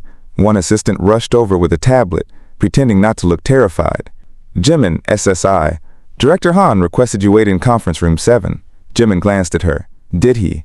Yes, he said it was urgent. Jimin's eyes softened for her because she was too young to be used as bait and too scared to know it. Tell him I'll be there. She nodded and hurried away. Jin, who had entered 5 minutes earlier through the underground parking area, intercepted the assistant before she reached the elevator. His smile was warm enough to look harmless and sharp enough to ruin a career. Who gave you that message? He asked. The assistant froze. Director Han's office. Jin leaned closer, still smiling. Directly? His secretary forwarded it. Good. You're going to come with me and write that down exactly, including time, sender, and wording. Am I in trouble? Jin's smile disappeared. Not if you stop being useful to the wrong person. While Jin moved the first piece, J-Hope took the second. He entered the choreography wing with a coffee in one hand and his phone in the other, acting irritated, loud, and completely normal. Who changed the studio booking again? He said to no one. And everyone. I swear if they move my session for another emergency meeting, I'm going to start dancing in the legal office. Staff laughed nervously because J-Hope complaining was familiar enough to relax them. He used that. He walked through the hallway, asked casual questions, collected answers, and watched who avoided his eyes. 2 managers looked confused. 1 looked genuinely worried. 1 vanished into a side corridor the moment J-Hope said Jimin's name. J-Hope followed at a distance, smile gone now. Upstairs, RM and Suga sat in a dark editing room with one trusted tech engineer who owed Suga a favor and knew better than to ask questions. On the monitor, building access logs rolled down the screen. RM watched names, times, doors. Suga watched patterns. There, Suga said. Director Han's badge opened archive level B at 2:11 a.m. 3 nights ago. The engineer frowned. That archive doesn't use badge access only. It needs 2-factor from legal. RM's eyes sharpened. Whose? The engineer typed. The screen loaded. Suga leaned in. No way. RM's face tightened. Whose? The engineer turned the monitor. Yours. RM stared at his own name on the access log. For a second, the room felt colder. Suga looked at him. You didn't. RM's voice dropped. Of course I didn't. Then someone cloned your authorization. RM stood slowly, anger controlled but violent beneath the surface. Or someone inside legal used my credentials to make it look like I did. Suga's phone buzzed. A message from Jimin. Clock started. Down below, Jimin entered conference room 7 at exactly 10:30. The room had glass walls, expensive chairs, and a city view that made everything feel too exposed. He sat at the table, removed his mask, and waited. 5 minutes later, Director Han entered. He was a neat man in his 50s, with calm hands, a dark suit, and the kind of gentle expression that made threats sound like advice. He closed the door behind him. Jimin, SSI, he said. I'm relieved you came here instead of doing something impulsive. Jimin looked up slowly. Are those the only 2 choices you gave me? Director Han's smile paused. I understand emotions are high. Do you? Of course. JUNGKOOK and TAEHYUNG acted recklessly. We're trying to contain the consequences. Jimin watched him carefully. No panic. No surprise. Too prepared. You mean the consequences you created? Director Han sat across from him as if this were a negotiation. That's a dangerous accusation. So is stealing old files and sending threats. Director Han sighed, disappointed, rather than offended. This is exactly why we wanted you kept out of this. You personalize everything. Jimin's blood heated, but his face stayed calm. It's my life. It is also a billion-won structure built by many people. Your feelings are not the only variable. Jimin leaned back. There he is. Director Han's eyes narrowed slightly. Excuse me? The real you. The man who calls love a liability and trauma a variable. Director Han's expression cooled. You think this industry survives because people tell each other everything? It survives because someone is willing to make ugly decisions quietly. Jimin's heart started beating harder, not from fear, but recognition.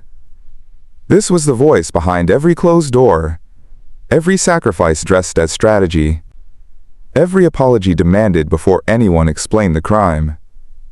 Did you send Taehyung the message? Jimin asked. Director Han did not answer. Jimin smiled faintly. Silence is confession. I learned that from my members.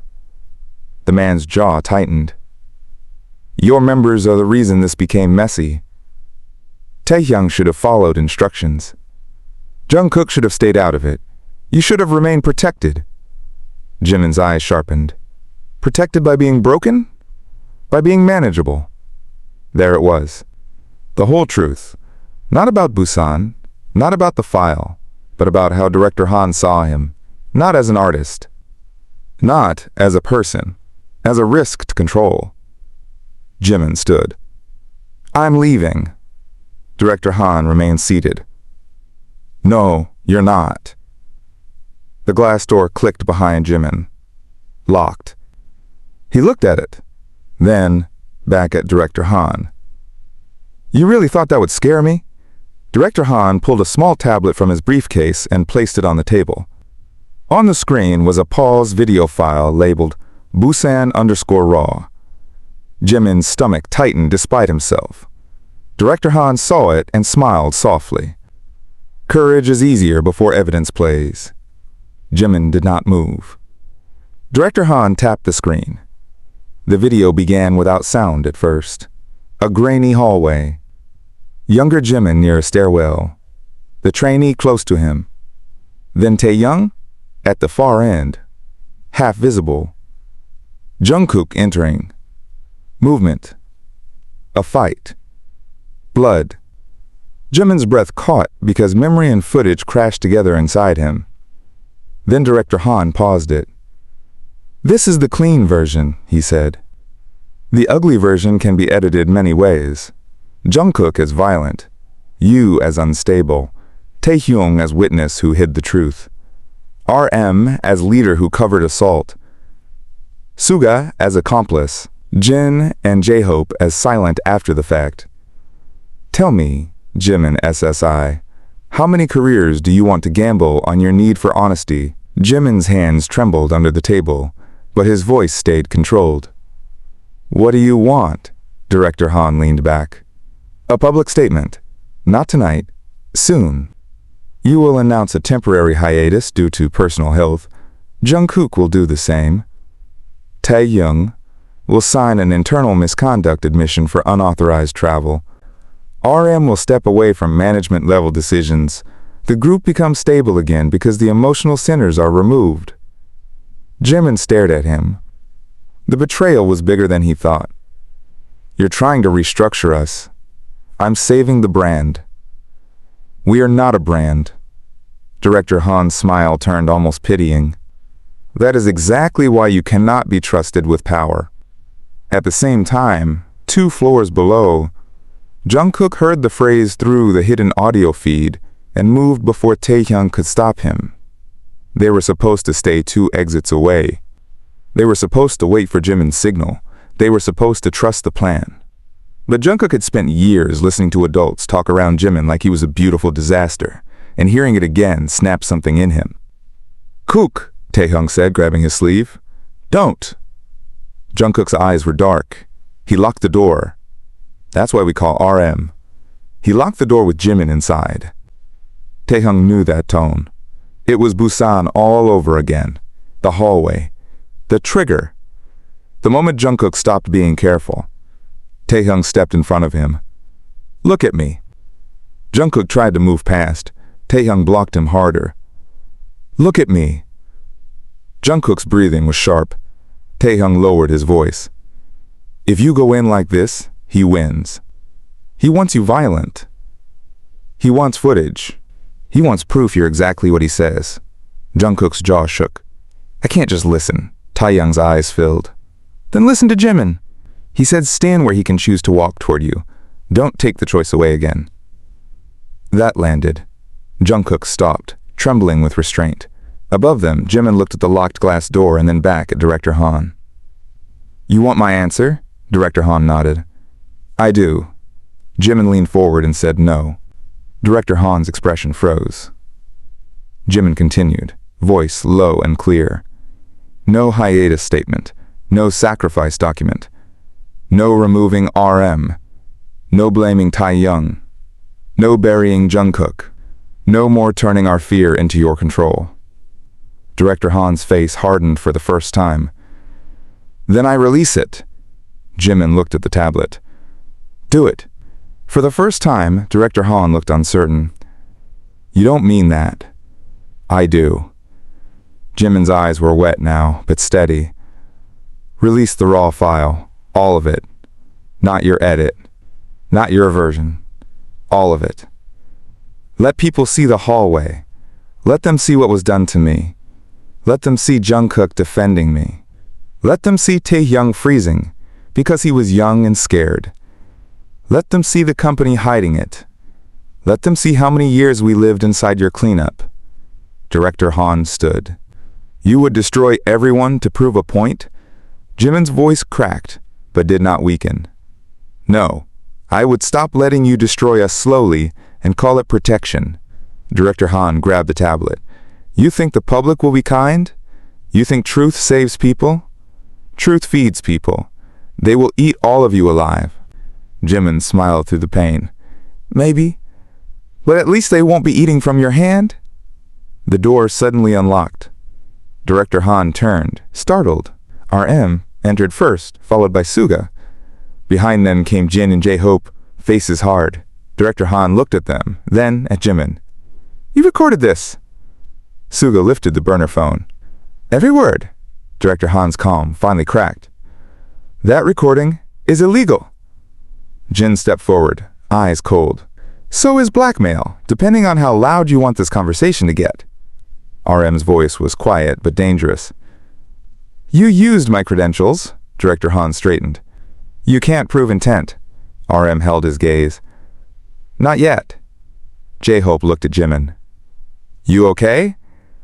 Jimin nodded, but Jungkook appeared in the doorway before anyone could stop him.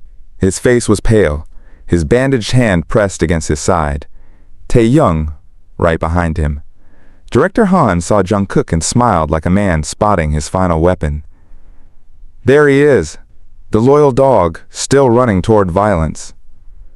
Jungkook went still. Jimin moved before Jungkook could. He stepped between them, body small compared to the tension but immovable. "Say one more word to him," Jimin said, "and I stop being strategic."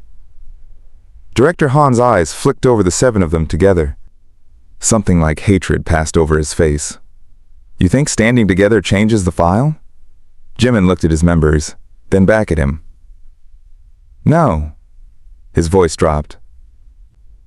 "It changes who gets to tell the story." Director Han's phone rang. He glanced at the screen and went completely still. Whatever he saw stripped the blood from his face. Suga noticed. "Problem?" Director Han did not answer. Jimin's burner phone buzzed at the same time. A new message from Mirage appeared. "Leave HYBE now. Han was never the top." Jimin looked up slowly, and the victory in the room died before it could breathe. They left through the service corridor at 10:57, moving fast enough to look coordinated and quiet enough to look guilty. That was the strange thing about escaping a building you had helped make famous. Every wall held memories. Every hallway had witnessed laughter, fights, exhaustion, rehearsals, birthday cakes, tears hidden behind masks, and now the 7 of them were slipping through it like fugitives. Jin walked first with J-Hope, speaking rapidly into a phone to misdirect 2 managers toward the wrong elevator. RM and Suga stayed behind Jimin, scanning corners, checking reflections in dark glass. Taehyung kept one hand near Jungkook's back but did not touch unless he had to. Jungkook walked beside Jimin despite the pain, close enough that their sleeves brushed, far enough that it still felt like permission. No one spoke about what had just happened with Director Han, because the bigger threat had swallowed it. Han was never the top, the sentence repeated in Jimin's mind, with each step. If Director Han was not the top, then he was a handler, not the architect, a man arrogant enough to think he controlled the weapon, while someone above him controlled the target. Jimin wanted to ask RM if he knew, but he did not. Not yet. The rules mattered now. No accusations without facts, no letting fear choose the enemy. Still, his mind kept circling back to one question. Who inside the company had enough authority to move old crisis files, manipulate directors, monitor private flights, and predict the members emotionally? At the back exit, J-Hope's trusted security contact waited with 2 vans. He was a broad-shouldered man named Min-jae, who had worked with them since the early days, the kind of staff member who remembered when they traveled with more dreams than bodyguards. He looked at Jungkook's bandage, then at Jimin's face, and did not ask questions. First van goes visible, Min-jae said. Second van goes dark. RM nodded. Who drives? Me for the dark van. My cousin for the visible one. He doesn't know details. Suga glanced at him. Better that way. Jin turned to Jimin. You ride dark. No, Jimin said. Jin's expression tightened. Not again. Jimin looked toward the visible van. They expect me hidden now. So I go visible for the first 10 minutes, then switch. RM studied him, then nodded. He's right. Jungkook immediately said, I'm with him. This time Jimin did not say no. He looked at Jungkook for a long second, then nodded once. That small agreement moved through Jungkook like breath returning. Taehyung looked away, not jealous now, just hurt by the reminder that some distances could not be fixed in one night. Jimin saw it. T-A-E, he said. Taehyung looked back. Jimin's voice softened. You're with us too. Taehyung blinked, surprised. Are you sure? Jimin's answer came without hesitation. I'm done letting anyone turn you into the reason I feel abandoned. Taehyung's face cracked, and he nodded quickly before emotion could expose him more. They climbed into the visible van together, Jimin between Jungkook and Taehyung in the back row, an arrangement that would have felt normal months ago and impossible that morning. The van pulled into the night. For the first few blocks no one spoke. Seoul moved around them, bright and indifferent. People ate late dinners behind restaurant windows. Couples crossed rainy streets under one umbrella. Fans online were probably still making edits, arguing about outfits, guessing schedules, not knowing that the people they loved were sitting in a van with a blackmail file between them and a shadow above their company. Jungkook broke the silence first. When Director Han played the video, Jimin looked at him. Jungkook swallowed. Did you remember more? Jimin watched the city lights slide across Jungkook's face. Yes, Jungkook's eyes lowered. I'm sorry, Jimin exhaled slowly. For hitting him? Jungkook's bandaged hand tightened. For making it worse. You pulled him off me. I hurt him. He grabbed me. I lost control. Jimin's voice sharpened. Because he grabbed me. Jungkook looked up, eyes fierce with shame. That doesn't make it okay. Jimin stared at him, then looked down.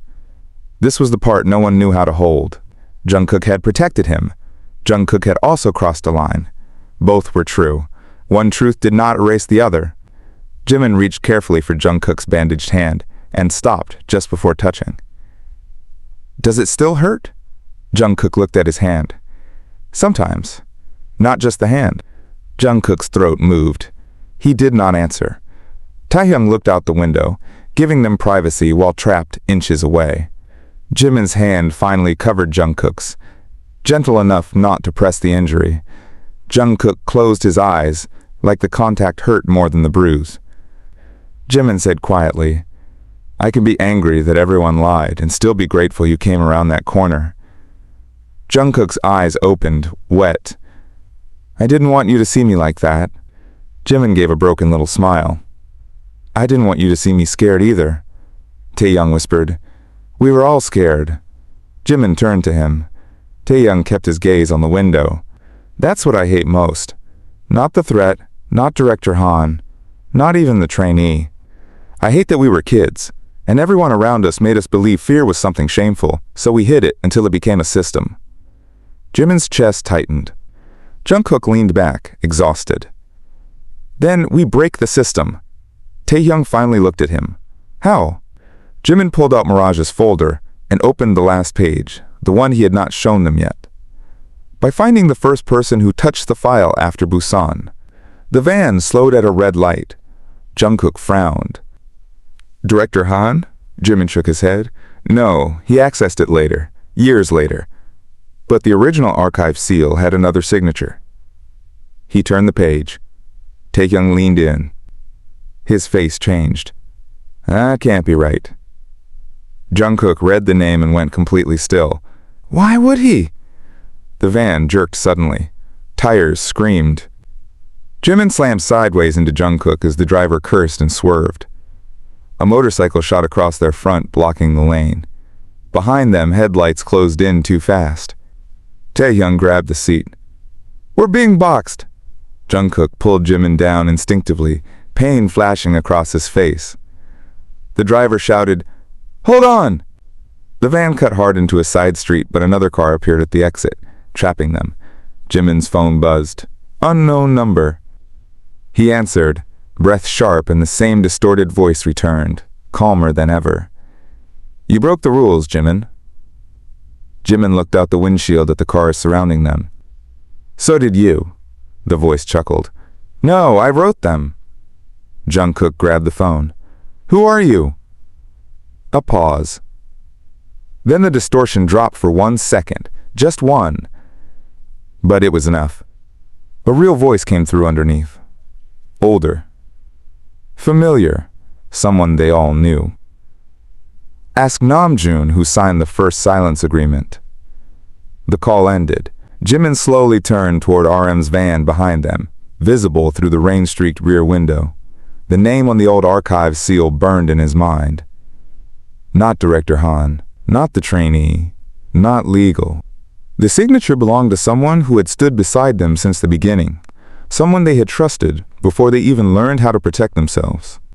And as the cars closed in from both sides, Jimin realized the hunter had just found the edge of a trap built years before any of them knew they were prey. The rain made every window look cracked. For a few seconds, nobody in Jimin's van moved, not because they were calm, but because the shock had reached that dangerous place where the body forgets what panic is supposed to do. The motorcycle stayed sideways in front of them, engine growling, rider hidden behind a black helmet. 2 cars blocked the exit. Behind them, the second van carrying RM, Suga, Jin, and J-Hope stopped hard enough that its headlights bounced across the wet street. Jungkook's arm was still across Jimin's chest, protective by instinct, but his face had gone pale from the sudden movement. Taehyung gripped the door handle, eyes scanning the alley, no longer frozen like the night in Busan. This time, he was fully awake. This time, he was not going to watch someone else move first. Jimin lowered the phone slowly. The distorted voice was gone, but the real voice underneath still scraped through him.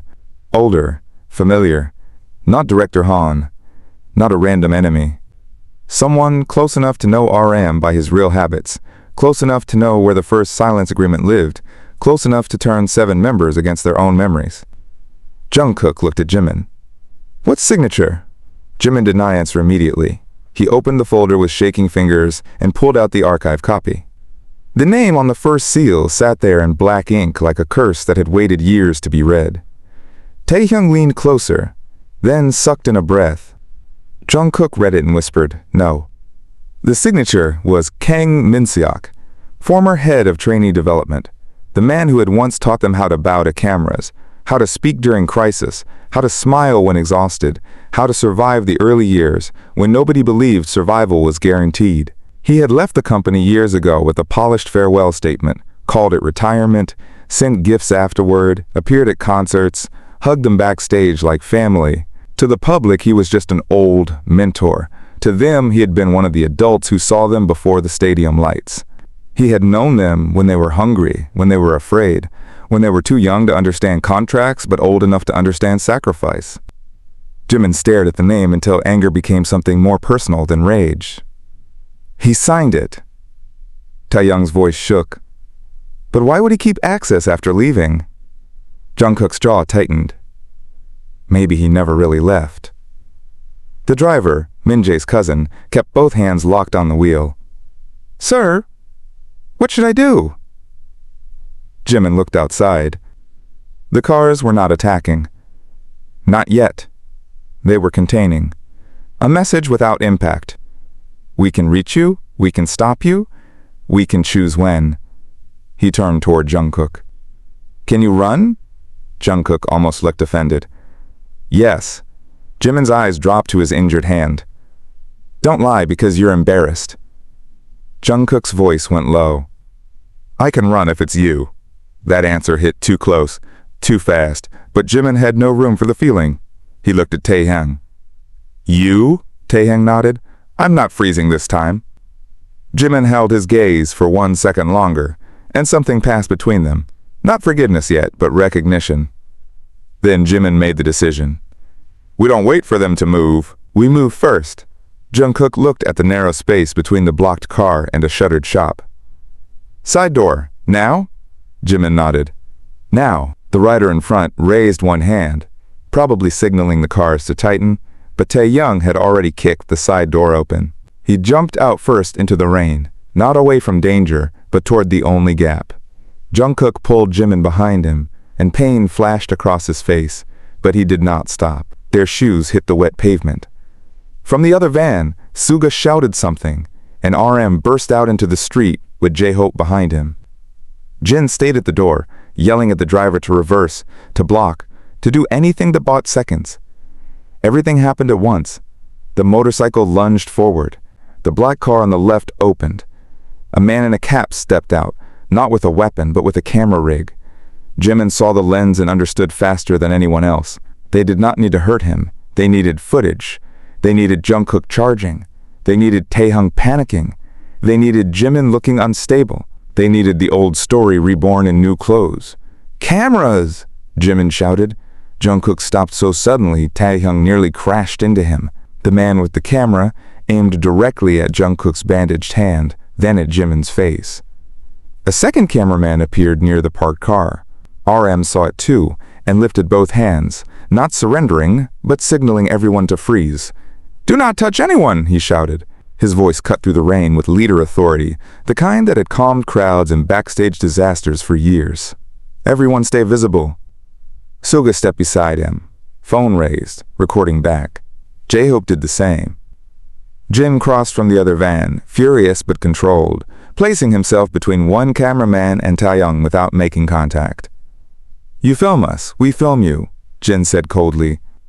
Smile properly. The cameraman faltered. This was not the scene they wanted.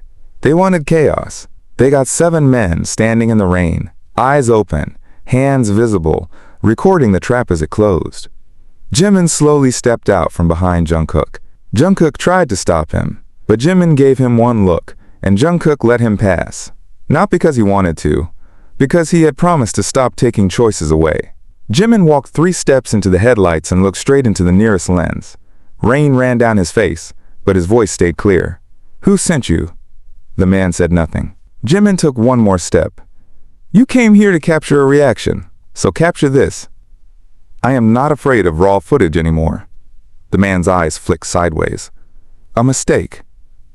Jimin followed the glance to the dark sedan at the far end of the alley. Tinted windows. Engine running. Someone inside watching. Jungkook saw Jimin's attention shift and moved closer, but did not touch. Taehyung stood on Jimin's other side. RM, Suga, Jin, and J-Hope formed a loose line behind them. Not a shield, a witness wall. Then the sedan window rolled down just enough for a voice to come through. No distortion now. No game. You always were hard to manage when wounded. Jimin's blood went cold. Kang Min-seok. The voice did not sound like a villain. That was what made it worse. It sounded tired. Familiar. Almost affectionate. Jimin walked toward the sedan, despite RM saying his name behind him. JUNGKOOK moved with him. TAEHYUNG too. The cameramen kept filming, but nobody stopped them. Kang Min-seok sat in the back seat with silver at his temples, glasses low on his nose, a dark coat folded neatly over his lap. He looked exactly like memory, which felt like a personal insult. He looked like the man who once gave Jimin medicine when his throat hurt, who once told JUNGKOOK not to practice until his ankle healed, who once praised Taehyung's expression after a stage and made him glow for days. He looked like an old family friend, not a man who had built a cage out of secrets. Jimin stopped near the window. "Get out!" Kang's mouth curved slightly, still direct. JUNGKOOK's voice was hard. "Get out of the car!" Kang looked at him, and there he is, the boy who punches before thinking. JUNGKOOK's whole body tightened, but Jimin spoke before he could. "The boy who stopped someone from hurting me." Kang's eyes returned to Jimin, and for the first time his expression shifted. Not guilt. Calculation. "You remember more now." "Enough," Kang sighed. "Then you remember how easily a few seconds can ruin a decade." RM stepped forward, rain dripping from his hair, face rigid. "You used my credentials." Kang looked past Jimin to RM with something almost like disappointment. "Namjoon, I taught you better than to accuse without controlling the room." RM's jaw flexed. "You don't get to teach me tonight." Suga gave a humorless laugh. "Retirement didn't suit you, huh?" Kang glanced at him. "You always hid disrespect behind laziness." Suga's eyes sharpened. "And you always hid control behind concern." Jin moved up, his anger different from the others. Colder because he understood older men who smiled while demanding obedience. "Why now?" Kang looked at Jin. "Because all of you forgot what made you survive." J-Hope stepped forward, rain shaking on his lashes. "We survived each other, not you." Kang's face hardened slightly. "You survived, structure. You survived because people like me cleaned your messes before they reached daylight." Jimin leaned closer to the window. "You created this mess." "No, Jimin, I preserved it." That sentence made the alley colder. Kang removed his glasses and wiped them slowly, like they were in a meeting room instead of a blocked street. The Busan file was never meant to be used. It was insurance. "Against us?" RM asked. Kang put his glasses back on. "Against collapse, against emotional decisions, against the day one of you decided personal truth mattered more than the whole." Jimin stared at him, disgust rising. "You kept evidence of us suffering so you could control us later." Kang looked at him calmly. "I kept evidence of what happens when young men are allowed to mistake attachment for judgment." JUNGKOOK's voice went low and dangerous. "Say that again." Jimin touched JUNGKOOK's wrist, just 2 fingers, enough to anchor him. JUNGKOOK stopped. Kang saw the touch. His eyes narrowed. "That is the problem." Jimin's hand stayed where it was. "What?" Kang looked between Jimin and JUNGKOOK, then briefly at Taehyung. "The company built a group. The world built a myth, but behind it, you built dependencies. Secrets. Emotional loyalty is stronger than professional duty. That makes you powerful on stage and reckless off it." Taehyung laughed softly, hurt and angry. "So you tried to break us for our own good?" Kang looked at him. "I tried to remind you what fear does." "No," Jimin said, his voice cut clean. "You tried to make us afraid of loving each other." Kang's eyes rested on him. "Love does not excuse consequences. Neither does management." The alley held that sentence. Then Kang lifted his phone. "I came tonight to offer one final correction. You will return to the building. You will let Director Han take the fall. You will sign revised confidentiality agreements. JUNGKOOK will accept anger counseling quietly. Taehyung will accept supervision. RM will stop internal interference. Jimin, you will take a rest period. Publicly graceful, Privately necessary. Jin's mouth opened in disbelief. You're insane.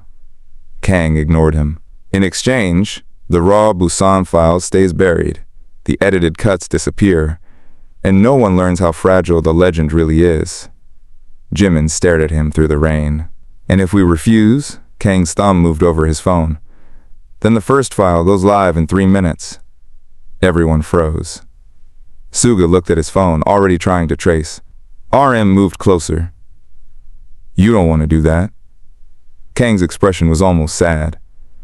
No, Namjoon, I don't. But I will. Jimin's heart pounded. But strangely, his fear was no longer about exposure. It was about the members.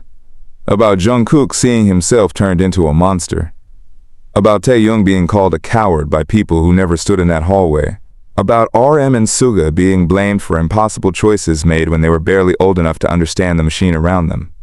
About Jin and J-Hope being dragged for silence they had inherited. Jimin thought of the rules he had made. No more missing pieces. No one speaks for another. No one fights alone unless they choose it with full truth.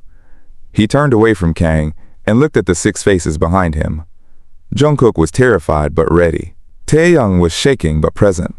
RM looked like a leader standing at the edge of a cliff and deciding whether to let the old bridge burn. Jin's eyes were wet but fierce. Suga looked calm in the way he looked before choosing war. J-Hope was breathing hard, but his phone stayed raised, recording everything. Jimin said, I won't decide for you. JUNGKOOK's eyes changed. RM understood first. Jimin continued, if that file goes public, it hurts all of us. I won't pretend it doesn't. So say it now. Not later. Not through me. Do we bury it again, or do we let him lose the leash? Kang's smile faded. This was not the negotiation he designed. He had expected Jimin to be isolated by guilt. Instead, Jimin gave the guilt away to the only people who had the right to carry it with him. JUNGKOOK stepped forward first. Let it go public. Taehyung's voice followed, shaking but clear. All of it, not his version. Suga said, raw file or nothing. Jin swallowed hard. I'm tired of being scared of people who call fear professionalism. J-Hope's voice broke. Let them see what we survived. RM looked at Kang, and every year of respect, fear, gratitude, and resentment passed across his face before he spoke. Release it, and we release this recording with full context. Kang stared at them. The old mentor had finally lost the room. Jimin turned back to him. You heard them. Kang's face went blank. You don't understand what you're choosing. Jimin leaned closer, rain running down his jaw. For the first time, we do. Kang looked at his phone. 1 minute left. Then he smiled again, and that smile made Jimin's stomach drop. I wondered whether you would choose collective ruin. You did. Good. Suga froze. What? Kang tapped his phone once. The Busan file was never the main release. At that exact moment, every phone in the alley buzzed. Not one. All of them. Staff phones, member phones, burner phones. Notifications spread like electric fire. Jin looked down first, and his face drained of color. J-Hope whispered, No. JUNGKOOK grabbed his phone with his good hand. Taehyung looked over his shoulder. RM's expression collapsed into horror. Jimin opened the notification. A headline, from an anonymous entertainment account, was already exploding across the internet. Leaked. Internal audio suggests BTS member was deliberately isolated by his own team. Under it was not the Busan fight footage, it was a recording from earlier that night. Jimin's voice in the hospital. You didn't protect me, you erased me. Edited, cut, weaponized. It made the members sound like enemies. It made JUNGKOOK and TAEHYUNG look guilty of abandonment. It made RM, Suga, Jin, and J-Hope look like conspirators. It was not a scandal about one old incident. It was a bomb dropped directly into the fandom's heart.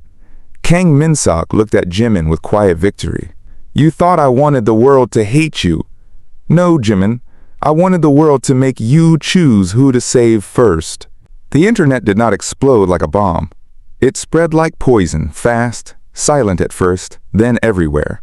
Within minutes, clips were cut from clips, captions were added by people who had never seen the full room, and strangers began building entire motives from 10 seconds of pain. In the van, everyone's phone became a window into chaos. Jimin saw his own face from old interviews placed beside the leaked audio. dramatic text asking if he'd been betrayed for years. JUNGKOOK saw fans asking why he left Korea with TAEHYUNG if Jimin was the one in danger. TAEHYUNG saw his name dragged into theories he had spent his whole career fearing. People turning friendship into betrayal, concern into accusation, protection into proof of guilt. RM saw comments demanding an explanation from the leader. Jin saw people asking why the eldest had stayed silent. Suga saw his old quietness being used as evidence of cold calculation. J-Hope saw fans begging him to say something, because if Hobie stayed silent, it had to be bad. The alley disappeared under the glow of screens. Kang's cars had already pulled away, leaving them standing in the rain with the damage done. That was his real talent. He never needed to stay for the fire. He only had to strike the match in a room full of oxygen. "Put the phones down," RM said, but his own hand was shaking. No one listened, not because they ignored him, but because panic has gravity. It pulls eyes back to the wound. Jimin watched a clip replay. His own voice, stripped of context, sounded colder than he remembered. "You erased me." Then a caption. Jimin confirms BTS members hid major trauma from him? He closed the app so hard his fingers slipped. "That was from the hospital," JUNGKOOK said, voice low. "Someone recorded inside the hospital." TAEHYUNG looked at him. "Staff?" Suga shook his head. "Could be hospital security. Could be company security. Could be someone's phone." Jin looked furious. "Then we release our full recording now." RM lifted his head. "No." Jin turned on him. "No?" RM's eyes were dark. "Not yet. Namjoon, the whole internet is cutting us into pieces. And if we dump everything in panic, Kang controls the rhythm. He wanted us reacting." Jin's voice rose. "People are blaming Jimin right now. They're blaming JUNGKOOK. They're blaming TAE. They're blaming all of us. What rhythm are you protecting?" RM's face tightened, but before he could answer, Jimin said, "He's right." Everyone looked at him. Jimin wiped rain from his face, though it did nothing.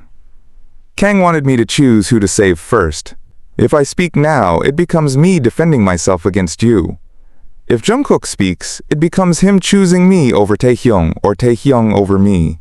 If RM speaks, it becomes leadership damage control. If the company speaks, Kang edits around it." JUNGKOOK's eyes fixed on him. "Then what do we do?" Jimin looked toward the dark road where Kang had disappeared. "We changed the frame." Suga nodded slowly. "Full timeline." RM turned to him. "Not from the company." "From us," J-Hope said, voice still shaky but stronger now. "Together." TAEHYUNG swallowed. "Live?" Jin stared at him. "Are you serious?" Taehyung's face was pale, but his eyes were clear. "They're already watching. Let them watch the whole thing." JUNGKOOK's jaw tightened. "A live broadcast with legal risk, trauma history, old assault context, internal manipulation, and a blackmail attempt?" Suga looked at him. "You say that like we have a clean option." JUNGKOOK looked down. Jimin understood what he feared. In a live broadcast, there was no editing safety, no company script, no manager stopping him if guilt took over. JUNGKOOK could accidentally confess too much. Jimin could break. Taehyung could be attacked for freezing years ago. RM could implicate people with power. Jin could lose control. Suga could say something legally destructive. J-Hope could cry, and people would turn even that into content. But the alternative was worse. Silence had been the first prison. A statement would be the second. Jimin looked at each of them. "Not live yet. First we gather what Kang doesn't know we have." RM's eyes sharpened. "Mirage." Jimin nodded. He knew Han wasn't the top. Maybe he knows where Kang keeps the source files. "Can we trust him?" Jin asked. Jimin gave a humorless smile. "No. But trust isn't the same as usefulness." Suga glanced toward the vans. "We need somewhere off-grid. Not HYBE, not the hospital, not any apartment under our names." J-Hope said, "The old house." Everyone went quiet. The old house was not a dorm exactly, not anymore. It was a small property outside Central Seoul that the company had once rented for early content storage and occasional private rehearsals before the world got too big. They had used it in the early years when they needed somewhere nobody cared to follow. Later, after success, It became half-forgotten, attached to old invoices and storage keys, too sentimental to discard and too useless to mention. It smelled like dust, ramen, sweat, and youth. It was the place where they had once slept on floors after practice, and sworn they would stay together no matter what the industry did. "Does Kang know it?" RM asked. J-Hope hesitated. "Maybe, but no one uses it now, and I know how to enter without the main gate camera." Suga looked at RM. "It's better than here." Jin turned to Jimin. "Can you handle going there?" Jimin looked at him, confused. "Why wouldn't I?" Jin's expression softened with old sadness. "Because after Busan, that's where we kept you for 3 days." Jimin's breath stopped. Another missing piece. Jungkook closed his eyes. Taehyung looked away. J-Hope whispered, "Young." Jimin stared at Jin. "What?" Jin looked like he hated himself for saying it, but there was no turning back now. "You were too shaken to go back to the dorm. Too many staff, too many cameras. You kept asking for Jungkook, but the company wouldn't let him near you at first because they were afraid you would both say something while medicated or panicked. So we took you to the old house. You slept in the small room upstairs. Hobie stayed by the door. I cooked because I didn't know what else to do. Suga and RM were in meetings. TAE sat on the stairs and didn't move for hours." Jimin's face went blank in that way they had learned to fear. "And Jungkook?" Jungkook answered before anyone else could. "Outside." Jimin turned to him slowly. Jungkook's voice was rough. "They told me I couldn't see you, so I stayed outside the gate." J-Hope's eyes filled. "It was freezing." Jungkook shrugged like it didn't matter. "I deserved worse." Jimin stared at him, something painful shifting behind his eyes. "You were 18. Jungkook looked at him. "So were you." That was the sentence that broke through all the roles. Protector, victim, leader, hyung, maknae, witness, eldest, rapper, dancer, sunshine, genius, idol. They had all been young. Too young for lawyers and cover-ups and blackmail folders. Too young to understand that silence could become inheritance. Jimin looked toward the vans. "Then we go back." RM's voice softened. "Jimin?" "No." Jimin shook his head. "I don't want another missing room in my own life. If something happened there, I want to stand in it awake." Nobody argued after that. They split again, but this time not by secrecy. By function. Jin and J-Hope went ahead to check the property. RM and Suga contacted Mirage through the burner. Taehyung rode with them in the front van, watching traffic, refusing to disappear into guilt. Jimin and Jungkook sat in the back, shoulder to shoulder, no longer pretending distance was safer. For the first 10 minutes, neither spoke. The city thinned into quieter roads. Rain softened. Streetlights stretched across the windows. Jimin finally said, "Why didn't you tell me you waited outside?" Jungkook looked at his bandaged hand. "Because it sounded pathetic." Jimin almost laughed, but it came out as pain. "You think loyalty is pathetic?" Jungkook's eyes stayed down. "No. I think wanting to be forgiven before someone knows what you did is." Jimin absorbed that. "Did you want forgiveness?" Jungkook took a long breath. "I wanted you to look at me the same." Jimin's chest hurt. "And if I couldn't?" Jungkook nodded once, like he had asked himself that question for years. "Then I would have accepted it." "No, you wouldn't." Jungkook looked up. Jimin's voice was quiet. "You would have stayed close enough to protect me and far enough to punish yourself. Like you always do." Jungkook looked away, exposed. The road hummed beneath them. Jimin continued, "That's not acceptance. That's another kind of hiding." Jungkook's throat moved. "I don't know how to stop." Jimin stared at him. There were so many things he could say. Angry things. Tender things. Things that belonged in another life where people got to talk before the world broke open around them.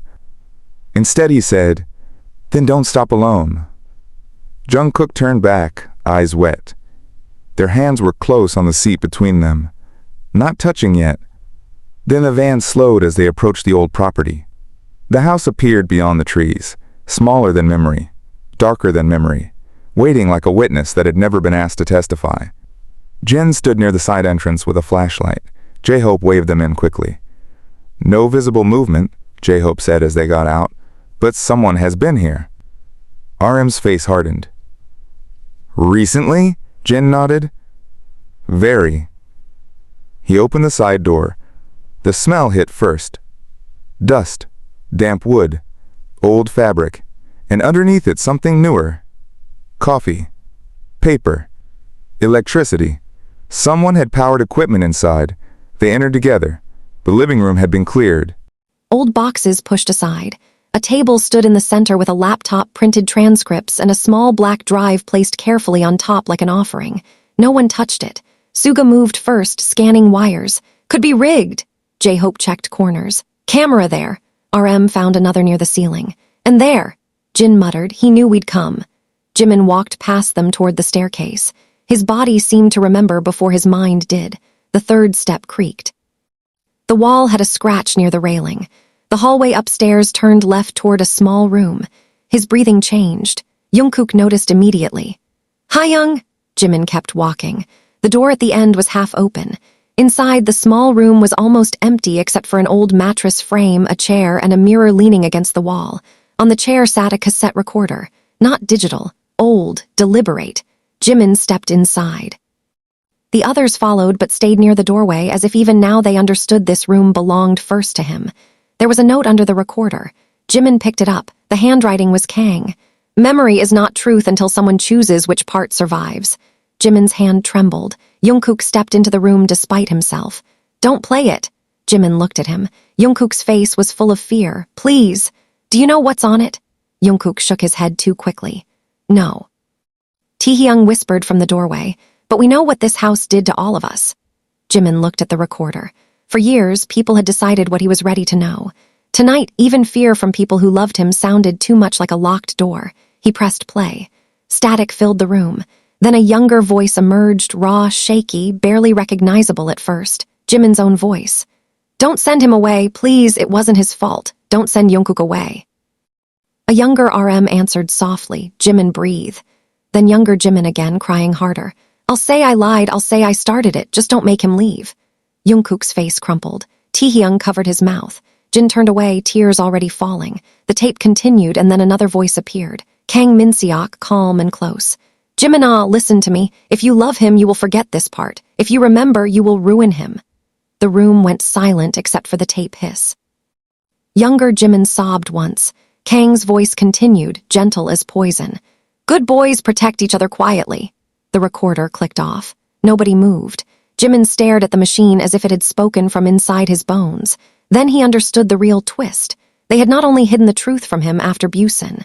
Kang had planted the command that made hiding feel like love. Jimin did not cry at first. That scared everyone more than tears would have. He stood in the small upstairs room with the cassette recorder in front of him, shoulders still, face emptied out, while the rest of them listened to the echo of Kang's voice inside their own guilt. Good boys protect each other quietly. It sounded almost ridiculous after everything, like a sentence from an old training lecture, but it had shaped years of their lives. It had been repeated in softer forms by managers, executives, worried staff, even by themselves. Don't make it worse. Don't burden him. Don't tell him yet, protect the group. Protect the image, protect the future, protect quietly. The command had not stayed in that room, it had grown roots. RM finally stepped forward. "Jimin." Jimin raised one hand, not angry, not rejecting, just asking for silence because if anyone touched him too soon, he might fall apart before he understood what he was feeling.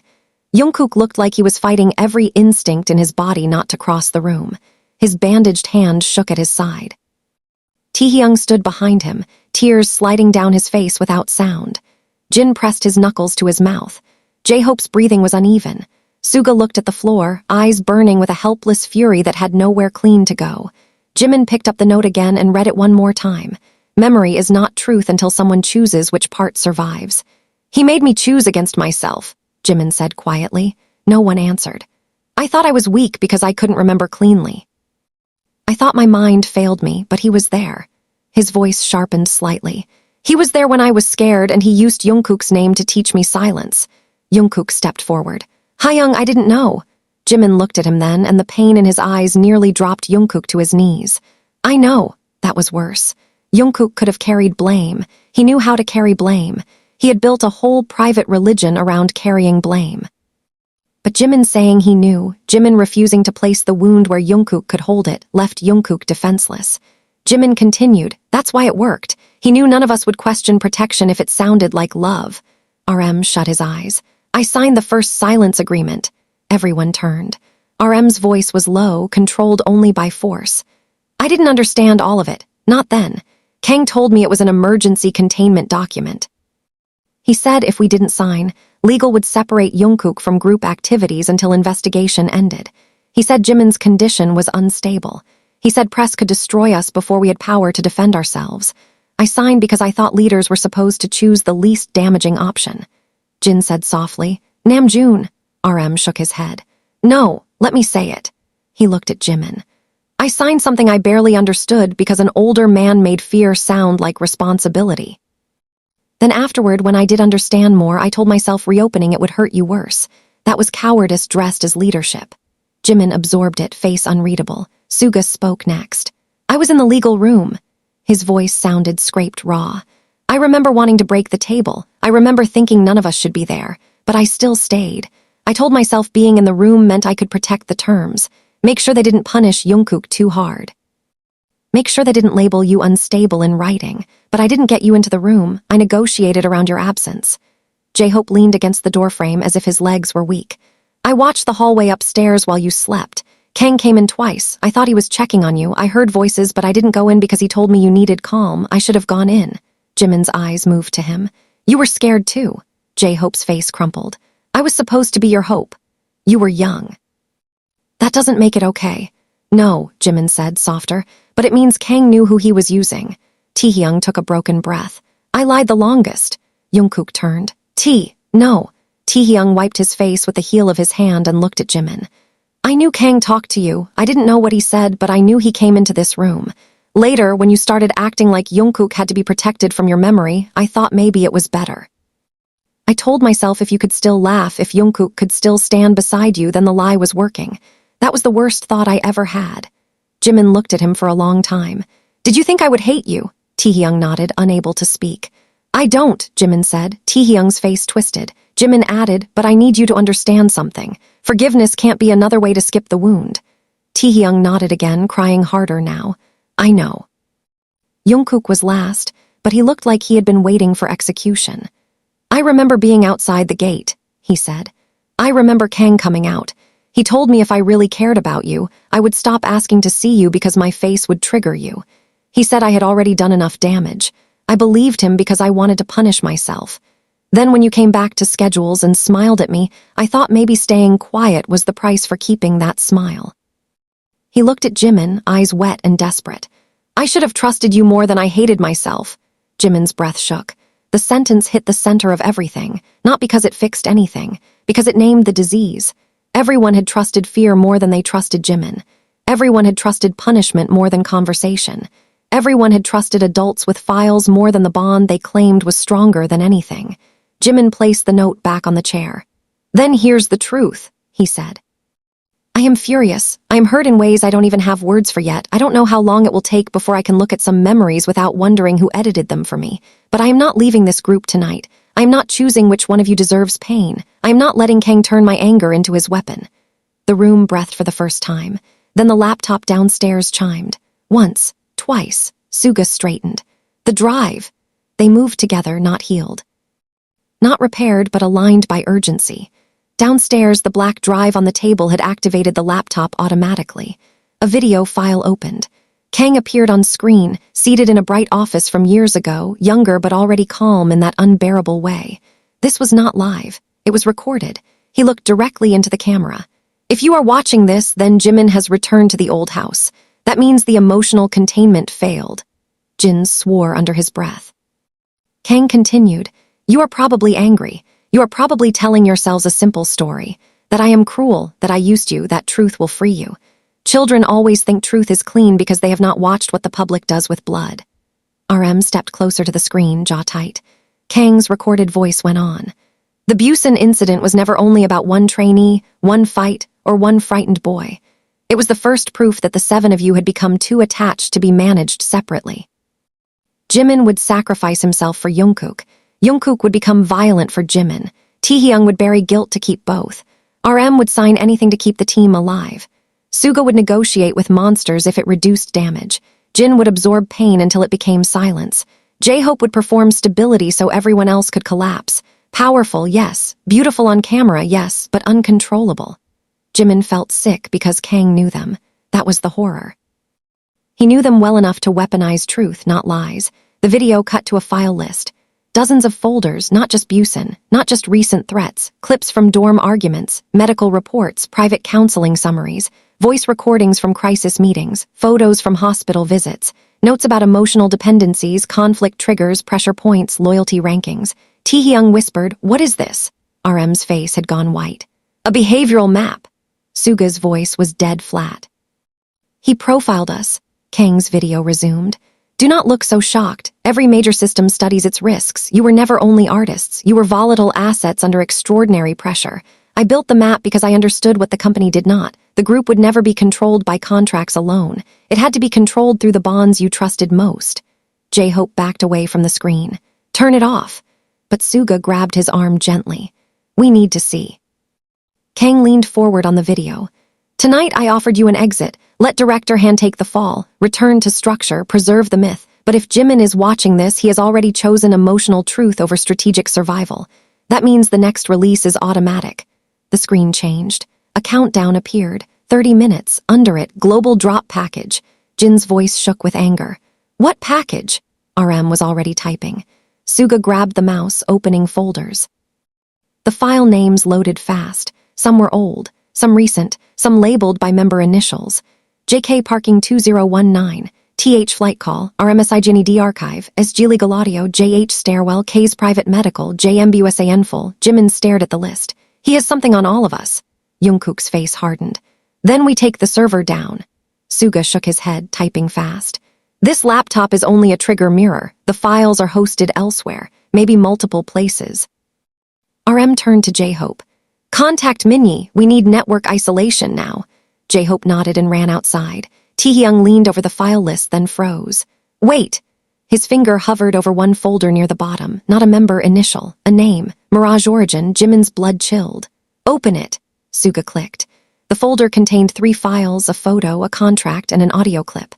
RM opened the photo first. It showed Mirage, years younger, standing beside Kang Min-seok outside a courthouse. Jin whispered, "You've got to be kidding me." Jimin felt the last stable piece under him shift. Mirage had not been an independent fixer. He had been connected to Kang from the beginning. Suga opened the contract. "Consultant agreement," he read. "Crisis narrative architecture, external psychological risk modeling." RM's face twisted. "Mirage helped build the map." Jungkook turned to Jimin. "He led you to us." "Yes," Jimin said slowly. "And he led us here." Taehyung's voice dropped. "Why?" The laptop chimed again. A live call request appeared from Mirage. Nobody moved. Jimin answered. Mirage's face appeared on screen, older now, the same calm eyes from the Hanam office, but there was sweat at his hairline. "Do not waste time being shocked," he said. Jimin's voice went cold. "You worked for him." "Yes." Jungkook moved closer to the screen. "Then give me one reason not to find you." Mirage ignored him and looked at Jimin. "Because I am the only reason you have 27 minutes instead of 0. RM stepped in. "Explain." Mirage exhaled. "Kang built the emotional map. I designed the release architecture. Years ago, I told myself it was risk prevention. Then I saw what he did with it. I left. He kept copies." Suga snapped, "Convenient." "True." Mirage looked at Jimin. "I contacted you because Kang reactivated the package, but he changed the sequence. He wanted you to discover enough to rebel, then trigger the global drop by refusing containment." Jimin's jaw tightened. "You used me." Mirage did not deny it. "I guided you." "Same thing. No, if I only wanted you used, you would already be ruined. I want Kang exposed with the system intact enough to prove he built it." RM's eyes narrowed. "Where is the server?" Mirage looked away for half a second. "There are 3 mirrors, one overseas, one under a shell company. One physical archive in Seoul." Suga leaned forward. "Physical where?" Mirage hesitated. Jimin's voice cut through. You owe me the truth without performance. Mirage looked at him, and for the first time, shame crossed his face. The old broadcast studio. Everyone went still. The place Kang had originally demanded Jimin go. The trap was not there because Kang expected him alone. It was there because the source archive was waiting under their fear the whole time. Mirage continued, if you get the physical key and kill the confirmation signal before the countdown ends, the global package stalls. It won't destroy all copies, but it stops the automatic blast. JUNGKOOK looked at the countdown. 25 minutes. TAEHYUNG whispered, that's across the city. J-Hope ran back inside, breathless. Minnie says roads near the main routes are being watched. Jin looked at Jimin. We can't make it. Jimin stared at the screen, then at the countdown. 24 minutes. Kang had built the night like a maze where every path led to the same conclusion. Panic, division, obedience. But he had made one mistake again. He had mapped who they were under fear, not who they became when they finally stopped hiding from each other. Jimin turned to RM. Can you get us broadcast access? RM blinked. What? Jimin looked at the file list, the countdown, the camera in the corner, the laptop, the house that held his missing memory. Kang wants a global drop, so we go first. Sugo understood and his eyes widened. You want a live stream from here? Jin said, Jimin. Jimin's voice was steady now. Not an apology, not a statement, not a polished company script. We tell the truth before his files tell it for us. JUNGKOOK stepped beside him. Together. Taehyung nodded. Together. RM looked at the countdown, then at the members. For years, he had chosen caution because caution kept them alive. Tonight, caution had become the language of the cage. He opened his laptop. Give me 10 minutes. Jimin looked at Mirage on the screen. And you? Mirage looked back. I can delay Kang's mirrors. For how long? Maybe 12 minutes. Do it. Mirage nodded, but before the call ended, he said, Jimin. Jimin paused. Mirage's voice lowered. There is one file in the package Kang never wanted released, not because it hurts you, because it proves he lied to everyone, including Director Han. Jimin's eyes narrowed. Which file? Mirage said. JM Final Consent. Jimin looked at the folder list. What is it? Mirage's face tightened. Proof that the silence agreement was never legally valid because you refused it on tape. The room went still. RM whispered, refused. Mirage nodded. Before sedation, before Kang isolated you. You said no, clearly, repeatedly. The agreement was built after that by claiming you were too unstable to decide.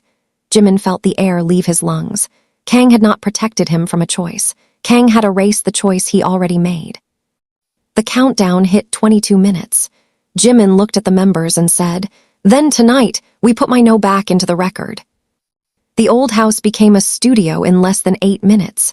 Not a clean one, not a professional one, not the kind with makeup and lighting and staff whispering behind monitors. This was a battlefield made of old extension cords. A laptop on a scratch table, one standing lamp dragged from the corner, 3 phones balanced against books, and 7 men who looked exactly like what they were. Exhausted, soaked, bruised, frightened, furious, and done being managed. RM sat at the laptop with Suga beside him, building a private stream route through accounts and backup channels they were not supposed to use without company permission. Jin found towels and threw them at everyone with angry tenderness, muttering that if they were going to destroy the old system on camera, they could at least not look like drowned ghosts. J-Hope checked the corners for cameras and found 3 more. He did not remove them. He turned them around to face the wall. Let him wonder what we're doing, he said. Taehyung stood near the staircase, breathing slowly, rehearsing nothing because rehearsed words would collapse in his mouth. JUNGKOOK sat on the edge of the couch while Jimin rewrapped his bandage with clumsy care, both of them pretending the touch was practical because the room was full and time was short. JUNGKOOK watched Jimin's face. You don't have to say everything. Jimin looked at the bandage. I know. No, I mean it. We can say enough to stop him without opening every wound. Jimin tied the wrap gently. That sounds like protection again. JUNGKOOK flinched. Jimin looked up immediately, softer. I'm not saying you're wrong. I'm saying I need to know the difference now. JUNGKOOK nodded, swallowing pain that had nothing to do with his hand. Then choose on camera, not for Kang, not for fans, for yourself. Jimin held his gaze. That's what I'm trying to do. JUNGKOOK whispered, I'm scared. Jimin's expression changed. It was the simplest thing JUNGKOOK had said all night and maybe the bravest. Me too. For a second, they did not need more. Taehyung watched from the staircase and did not look away this time. He saw their fear. He saw the bond he had once mistaken as something he had to compete with, then something he had to protect from a distance. Now he saw it clearly. Not a door closing on him, but a fire he had been standing near for years, sometimes warmed by it, sometimes burned by his own shame. He walked over before he could lose courage. Jimin! Jimin turned. Taehyung's mouth opened, closed, then opened again. When this goes live, people will ask why I left with him. JUNGKOOK looked up. Taehyung did not. He kept his eyes on Jimin. I want to say the truth, that I was scared, that I got the threat first, that I thought I could fix it without you, and that was wrong. Jimin studied him. You don't have to humiliate yourself to prove loyalty. I'm not. Taehyung's voice shook but held. I'm done letting silence make me look cleaner than I was. Jimin nodded slowly. Then say it. Taehyung's eyes filled, but he nodded back. RM looked up from the laptop. We can go live in 4 minutes. I routed it through a member account backup and mirrored recording locally. Company can't shut it down instantly, but they'll try. Suga added, Mirage delayed 2 mirrors, the overseas one is still counting, 13 minutes. Jin stood behind the couch. So we speak before then. J-Hope looked at everyone. No scripts. RM took a long breath. No scripts. Jin gave a short laugh that sounded like fear. That's either brave or stupid. Suga said, usually both. Nobody laughed, but the old rhythm flickered again, small and human. Then RM's phone rang. Director Han, everyone looked at it. RM answered on speaker. Director Han's voice came through strained and angry. Namjoon SSI, wherever you are, stop immediately. Kang has gone rogue, we can handle this internally. RM closed his eyes for 1 second, then opened them. You said that about Busan. Silence. Director Han lowered his voice. You don't understand the exposure risk. RM looked at Jimin, then at JUNGKOOK, Taehyung, Jin, Suga, J-Hope. I understand it better now. Director Han snapped, if you go public, you may end the group as you know it. RM's voice was quiet. Maybe the group as you know it should end. He hung up. That sentence settled over them, not like doom, like a door opening onto weather they had avoided for too long. Jimin walked to the table. The phones were ready. The laptop camera light weighted dark. The countdown read 11 minutes. RM stood and faced the others. For once, he did not look like he had the answer. He looked like a man choosing honesty without a map. Before we start, he said, I need to say this to you, not to them. He looked at Jimin. I am sorry, not as leader, as me. I thought carrying secrets was proof I could protect the team. It was also how I avoided the fear that I might fail you if I told the truth. Jimin's throat tightened. RM turned to JUNGKOOK. I am sorry I let adults make your guilt useful. JUNGKOOK looked down, eyes shining. RM looked at Taehyung. I am sorry I did not see your silence as fear. Then Jin. I am sorry I let you become the person who comforts everyone while nobody asks who comforts you. Jin's face crumpled slightly, but he stayed upright. Suga. I am sorry I let you negotiate in rooms no young artist should have entered. Suga looked away. J-Hope. I am sorry I believed your smile every time because I needed it to be real. J-Hope covered his mouth, tears already there. RM exhaled. I don't know what happens after tonight, but I know we don't get to build the next version on the same lie. Jimin stepped closer. Then we don't. Suga clicked a key. 2 minutes. Outside, tires sounded on gravel. Everyone froze. J-Hope moved to the window and looked through the curtain. Cars. Jin grabbed his phone. Company. J-Hope shook his head. No, media. JUNGKOOK stood. Already? Suga checked the laptop. Someone leaked the location. RM looked at Jimin. Kang. Headlights swept across the walls, voices outside. Camera flashes even before anyone reached the door. The old house, once hidden by irrelevance, was now becoming the center of the storm. Jimin looked at the phones on the table, then at the door. Kang had forced the last move. If they went live now, they would look cornered. If they ran, the media would film panic. If they stayed silent, Kang's package would define them in 9 minutes.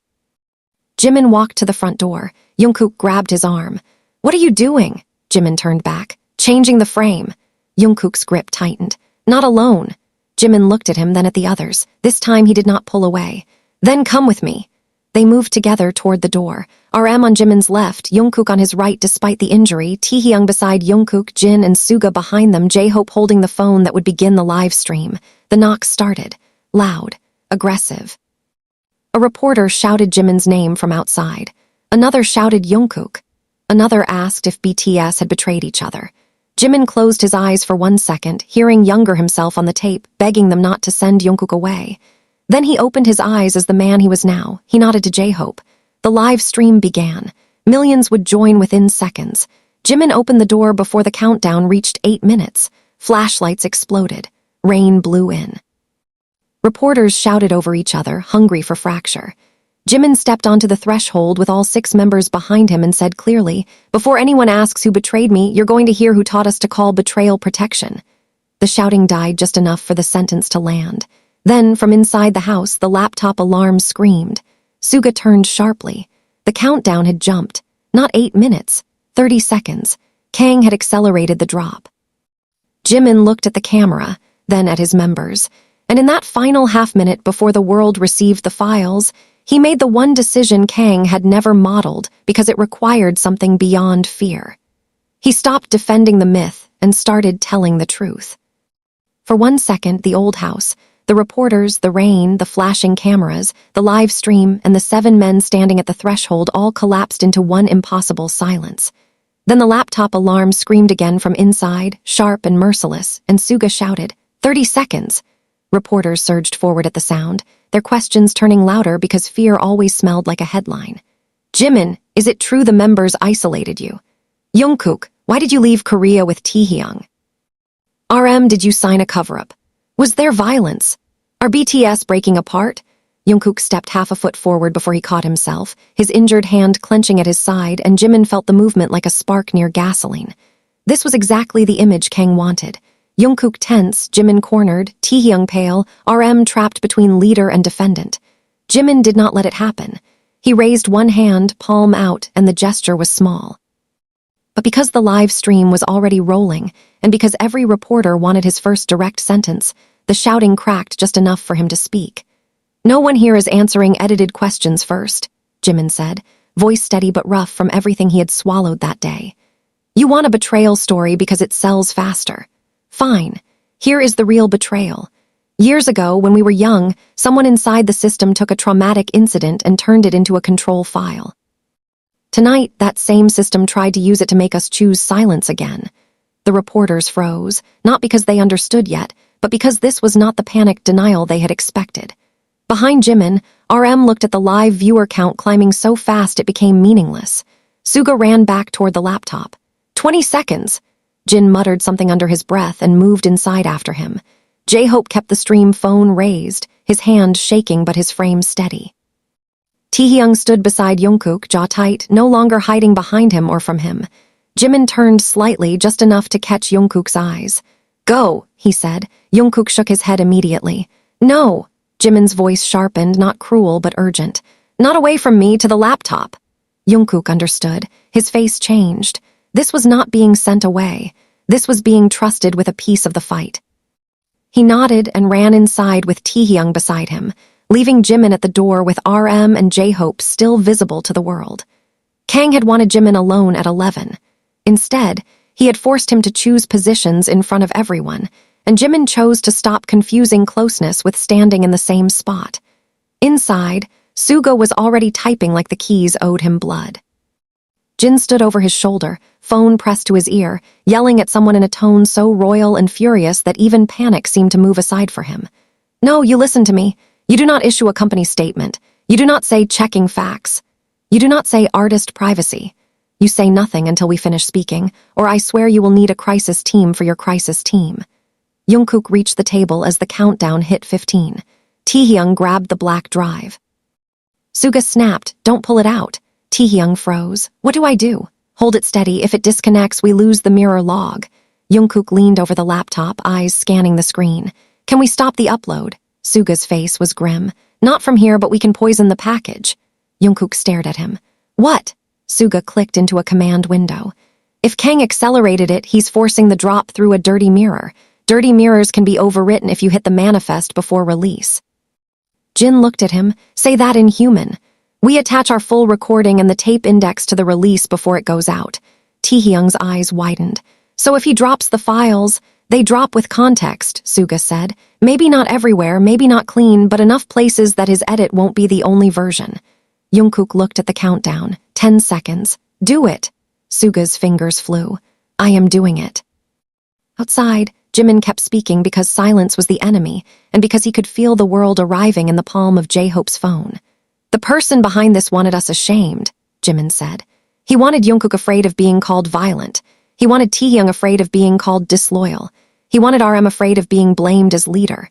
He wanted every member to think the only way to protect the group was to let someone else decide what truth we could survive. A reporter shouted, "Who is he?" RM stepped beside Jimin, his face pale but firm. "Kang Min-seok." The name moved through the reporters like a current. Some recognized it, some did not. The live stream chat became unreadable. J-Hope's eyes flicked across the screen, then back to Jimin. The countdown inside hit 5, 4, 3. Suga swore. JUNGKOOK braced one hand against the table. TAEHYUNG held the drive like it was a detonator. Jin stopped yelling and looked at the laptop. 2, 1. The alarm cut off. For half a second, nothing happened. Then every phone inside and outside the house began buzzing at once. The global drop went live. The reporters looked down. Some gasped. One whispered, "Oh my God." Another immediately lifted her camera higher, trying to capture Jimin's reaction to his own destruction. But Jimin did not move. That was the part Kang had never understood. Exposure hurts differently when the person exposed refuses to perform shame for the audience. Suga turned the laptop toward JUNGKOOK, breathing hard. "It attached." JUNGKOOK looked at the screen. The package was spreading, but attached to multiple versions were the full hospital audio, the old house tape, Kang's pre-recorded confession, and the raw metadata showing file manipulation. Not everywhere, not enough to stop chaos, but enough to fracture Kang's narrative before it hardened. TAEHYUNG released a breath that sounded almost like a sob. Jin closed his eyes for 1 second. Then the next wave hit. Not from the drop, from the live stream. The viewer count exploded again as fans, media, antis, company staff, and strangers flooded in. RM's phone lit up with calls from executives. Jin's phone showed 12 missed calls in less than 2 minutes. JUNGKOOK's phone buzzed with messages from managers, friends, unknown numbers. TAEHYUNG's screen filled with notifications so fast it blurred. Jimin's phone remained silent because he had turned it off before opening the door. He did not want the world in his pocket while he was speaking to it. A reporter pushed closer. "Jimin SSI, the files include an old video. Did JUNGKOOK assault someone to protect you?" JUNGKOOK heard from inside and went still. Jimin's eyes sharpened. Before he could answer, JUNGKOOK stepped back into the doorway. He looked pale, injured, and terrified, but he stood beside Jimin anyway. "I hit someone," JUNGKOOK said. The reporters erupted. Jimin turned toward him, warning in his eyes, but JUNGKOOK shook his head. Not rejecting him, claiming his own part. "I was young. I was angry. I saw someone grab Jimin and threaten him, and I reacted. I have carried that shame for years. But I will not let anyone edit that moment to make Jimin the cause or TAEHYUNG the coward or RM the villain. I made my choice. I crossed a line. I should have been helped, not turned into a secret weapon against my own members." The words came out raw, not polished, and because they were raw, they cut through the noise. Jimin's face broke slightly. He had wanted to protect JUNGKOOK from this sentence, but JUNGKOOK had earned the right to stop being protected by silence. TAEHYUNG came forward next. The cameras swung toward him immediately, hungry. He flinched but did not step back. "I was there too," he said. "I saw more than I admitted. I froze." Then years later, when the threat came back, I ran because I thought fixing it quietly would save Jimin from pain. I was wrong. I hurt him by making a decision without him. But I did not leave Korea with JUNGKOOK because we wanted to abandon him. We left because someone used our fear against us. One reporter called, "Did you choose JUNGKOOK over Jimin?" TAEHYUNG's face tightened. JUNGKOOK looked ready to speak, but TAEHYUNG lifted a hand. "No." And that question is exactly the kind of poison that made this work. Love between members is not a ranking. Fear made it look like one. Jimin turned to him, and the look between them was not healed, but it was alive. RM stepped forward then, because leadership was no longer a shield. It was a responsibility spoken in full view. "I signed an agreement years ago under pressure and incomplete information. I believed I was protecting the group. I was wrong to let any agreement exist without Jimin's informed consent. I am saying that publicly because hiding behind intention is how this started." Jin joined them, eyes wet, voice hard. "And I stayed silent because I thought being the eldest meant absorbing pain quietly. I was wrong too. If anyone watching thinks this is a clean story with one villain and 6 innocent people, it is. That's how manipulation survives. It uses the good parts of people and twists them." Suga stood beside Jin. "We are not asking anyone to ignore harm. JUNGKOOK's action mattered, the cover-up mattered, the manipulation mattered, all of it matters. That is why we are done with edited truth." J-Hope finally turned the phone camera toward himself for a moment. His face was tear-streaked, but his voice carried. I smiled through things because I thought everyone needed me steady. I'm not steady tonight. I'm angry. I'm scared. But I am here. We are here. The reporters had quieted in a way that did not mean kindness. It meant the story had become too big for their original questions. Then a voice cut through from the back of the crowd. Touching! Everyone turned. Kang Min-seok walked through the rain with no umbrella, flanked by two men in coats who looked less like security and more like cleanup. Cameras swung toward him. For a moment, even the reporters seemed confused, as if the villain entering on cue made the scene too cinematic to trust. Kang looked at the 7 members standing in the doorway and gave a small, tired smile. You always did perform well under pressure. JUNGKOOK stepped forward, but Jimin caught his sleeve. This time JUNGKOOK stopped immediately. Kang saw it and smiled wider. Progress. RM's voice turned cold. You should leave. Kang ignored him and looked into J-Hope's live camera. Since you've decided to make this public, allow me to correct the sentiment. These young men are emotional, gifted, yes, but emotional. Everything I did was to prevent exactly this spectacle. Jimin stared at him. You released private files. Kang's expression did not change. Files created because private behavior threatened public survival. Jin snapped. You blackmailed them. Kang looked at him. I offered structure. Suga laughed, low and furious. You're still doing it. Calling abuse structure like changing the label makes it professional. A reporter shouted, Mr. Kang, did you create the behavioral map? Kang turned slightly toward the cameras. Risk analysis is standard in high-pressure entertainment environments. RM stepped closer. Did you record minors and young artists during medical and psychological crises? Kang's eyes flicked toward him. Careful, Namjoon. RM did not blink. No, you were careful, that was the problem. The live stream comments became a storm. More media were arriving. The road outside filled with headlights. Somewhere in the distance, sirens began, though no one knew who had called them. Kang looked back at Jimin. This is your last chance. End the stream. Come inside. Let the professionals manage what remains. Jimin's face was wet from rain, but his eyes were clear. No, Kang's jaw tightened. You are confusing defiance with freedom.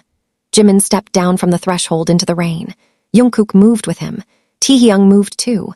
Then RM, Jin, Suga, and J-Hope followed until the 7 of them stood outside the old house in front of cameras, not behind doors anymore. Jimin looked at Kang and said, Freedom is not you losing control of us. Freedom is us telling the truth and still choosing each other after. Kang's face hardened, but before he could answer, Mirage's voice suddenly came from Jimin's phone in Jin's hand. Jin had answered without telling anyone and now held it on speaker. Mirage sounded breathless. Jimin, listen, Kang is not here to argue. He is stalling. Suga turned sharply. For what?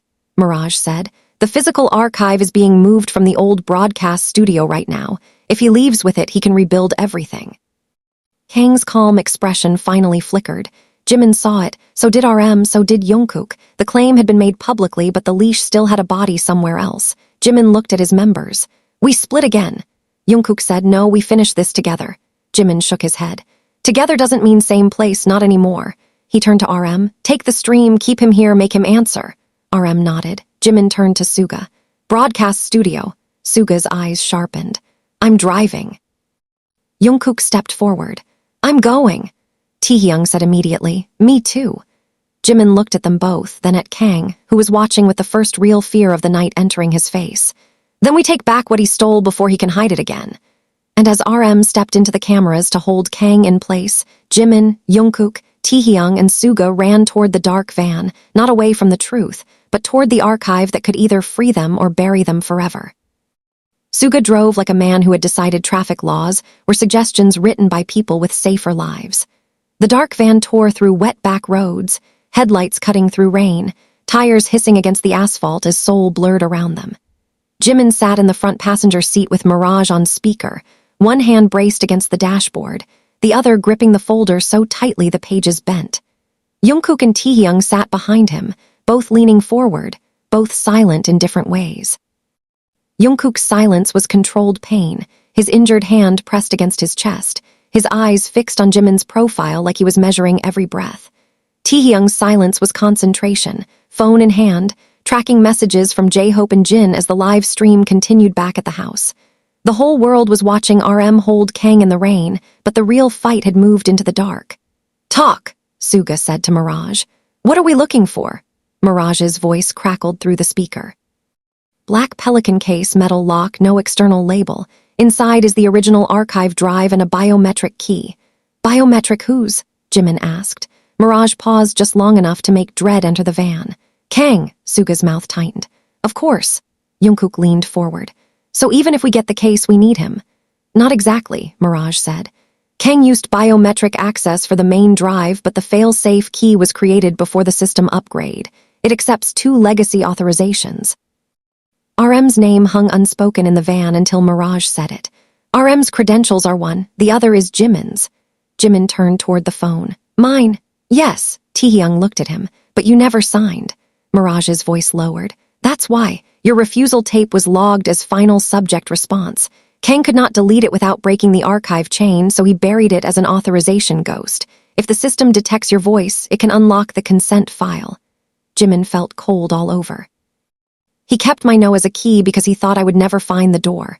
Suga's eyes stayed on the road. Poetic bastard. Jimin almost smiled, but it died quickly. JUNGKOOK's voice was low.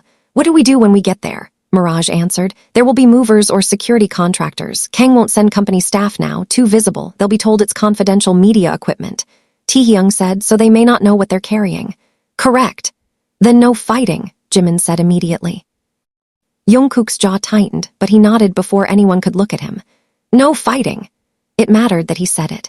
It mattered that he chose it out loud. Suga took a sharp turn. 5 minutes. The broadcast studio sat in an older district where the streets still looked like they remembered the industry before glass towers and global branding. The building had once been alive with small music shows, interviews, rehearsals, cheap coffee, and exhausted rookies bowing to everyone in every hallway. Now half of it was rented storage, the other half marked for redevelopment.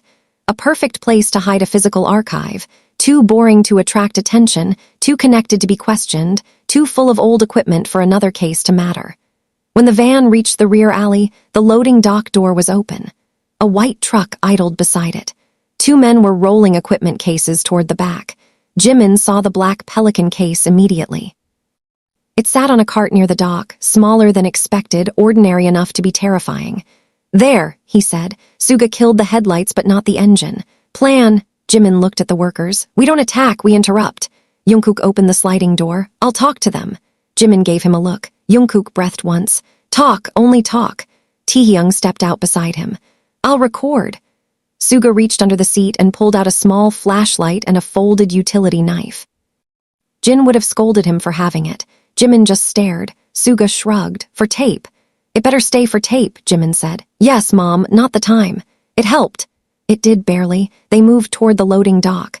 Rain had softened to a mist, but everything still shone wet under the alley lights. One worker saw them and frowned. This is restricted. JUNGKOOK lifted both hands visibly. We're not here to cause trouble. That black case belongs to evidence in an active blackmail situation. Do you know who hired you? The man blinked, recognizing him slowly. Recognition made everything worse. His face shifted from irritation to shock to panic. I just move equipment. Taehyung kept recording, voice calm. We know, that's why we're asking you to step away from the case before you become part of something criminal. The second worker pulled out his phone. I'm calling my supervisor. Suga said. Good, put it on speaker. The worker hesitated.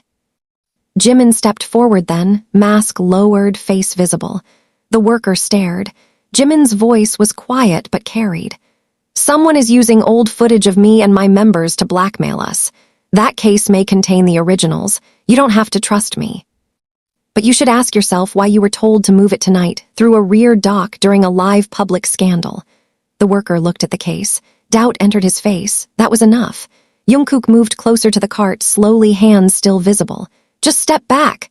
Then a voice came from inside the loading dock. Do not step back. They all turned. Director Han emerged from the building, face drawn, hair damp, phone in hand. He looked like a man who had chosen the wrong side too many times and only now discovered there were consequences on both sides. Suga's eyes narrowed. You! Han looked at the workers. Load the case. Nobody moved. Jimin looked at him. Kang sent you. Han's jaw tightened. Kang is finished. Then why are you moving his archive? Because that archive contains company-sensitive material that cannot remain unsecured. JUNGKOOK's voice sharpened. Company-sensitive, you mean evidence. Han looked at him. You are injured and emotionally compromised. Do not make this worse. Jungkook's face changed, but before he could speak, Taehyung stepped in front of him. Stop using those words like they give you authority. Han's eyes flicked to him. Taehyung SSI, you have done enough damage tonight. Taehyung flinched but stayed standing. No, I started cleaning it. Jimin stepped forward. Open the case. Han laughed once without humor. Absolutely not. Then we call the police.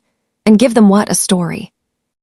A live stream, an edited chaos package. You think law enforcement moves faster than legal containment? Suga lifted his phone.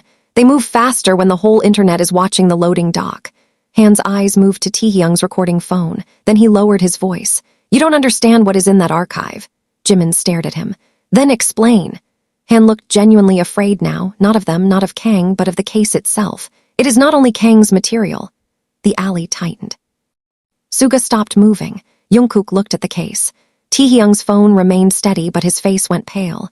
Han continued. Kang built the map, yes, but many divisions contributed. Medical, security, management, legal, publicity, some knowingly, some through routine reporting. If this archive opens without control, it does not expose one man, it exposes an operating method.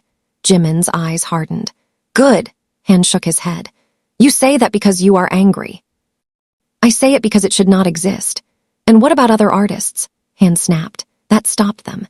Han saw the hit and pressed harder. You think only your files are in there. You think Kang designed risk systems for 7 people and stopped. If this archive spills raw, private medical incidents, trainee reports, family issues, mental health notes, internal disputes from people who never consented to your revolution will spread too. The alley went silent except for the idling truck. This was the move Kang had left behind, even when absent, turn their truth into someone else's danger. Jimin looked at Suga. Suga's face was grim. Could be true. Jungkook looked sick. Taehyung lowered the recording phone slightly, then forced it back up. So what? We let them hide everything again, Han said. You let legal professionals separate relevant evidence. Jimin laughed once. The same professionals who erased my refusal. Han's face tightened. I did not know that part. But you benefited from not knowing. Han had no answer. Jimin stepped close enough that Han had to meet his eyes. I will not release innocent people's pain to save myself, but I will not hand the archive back to the people who made it.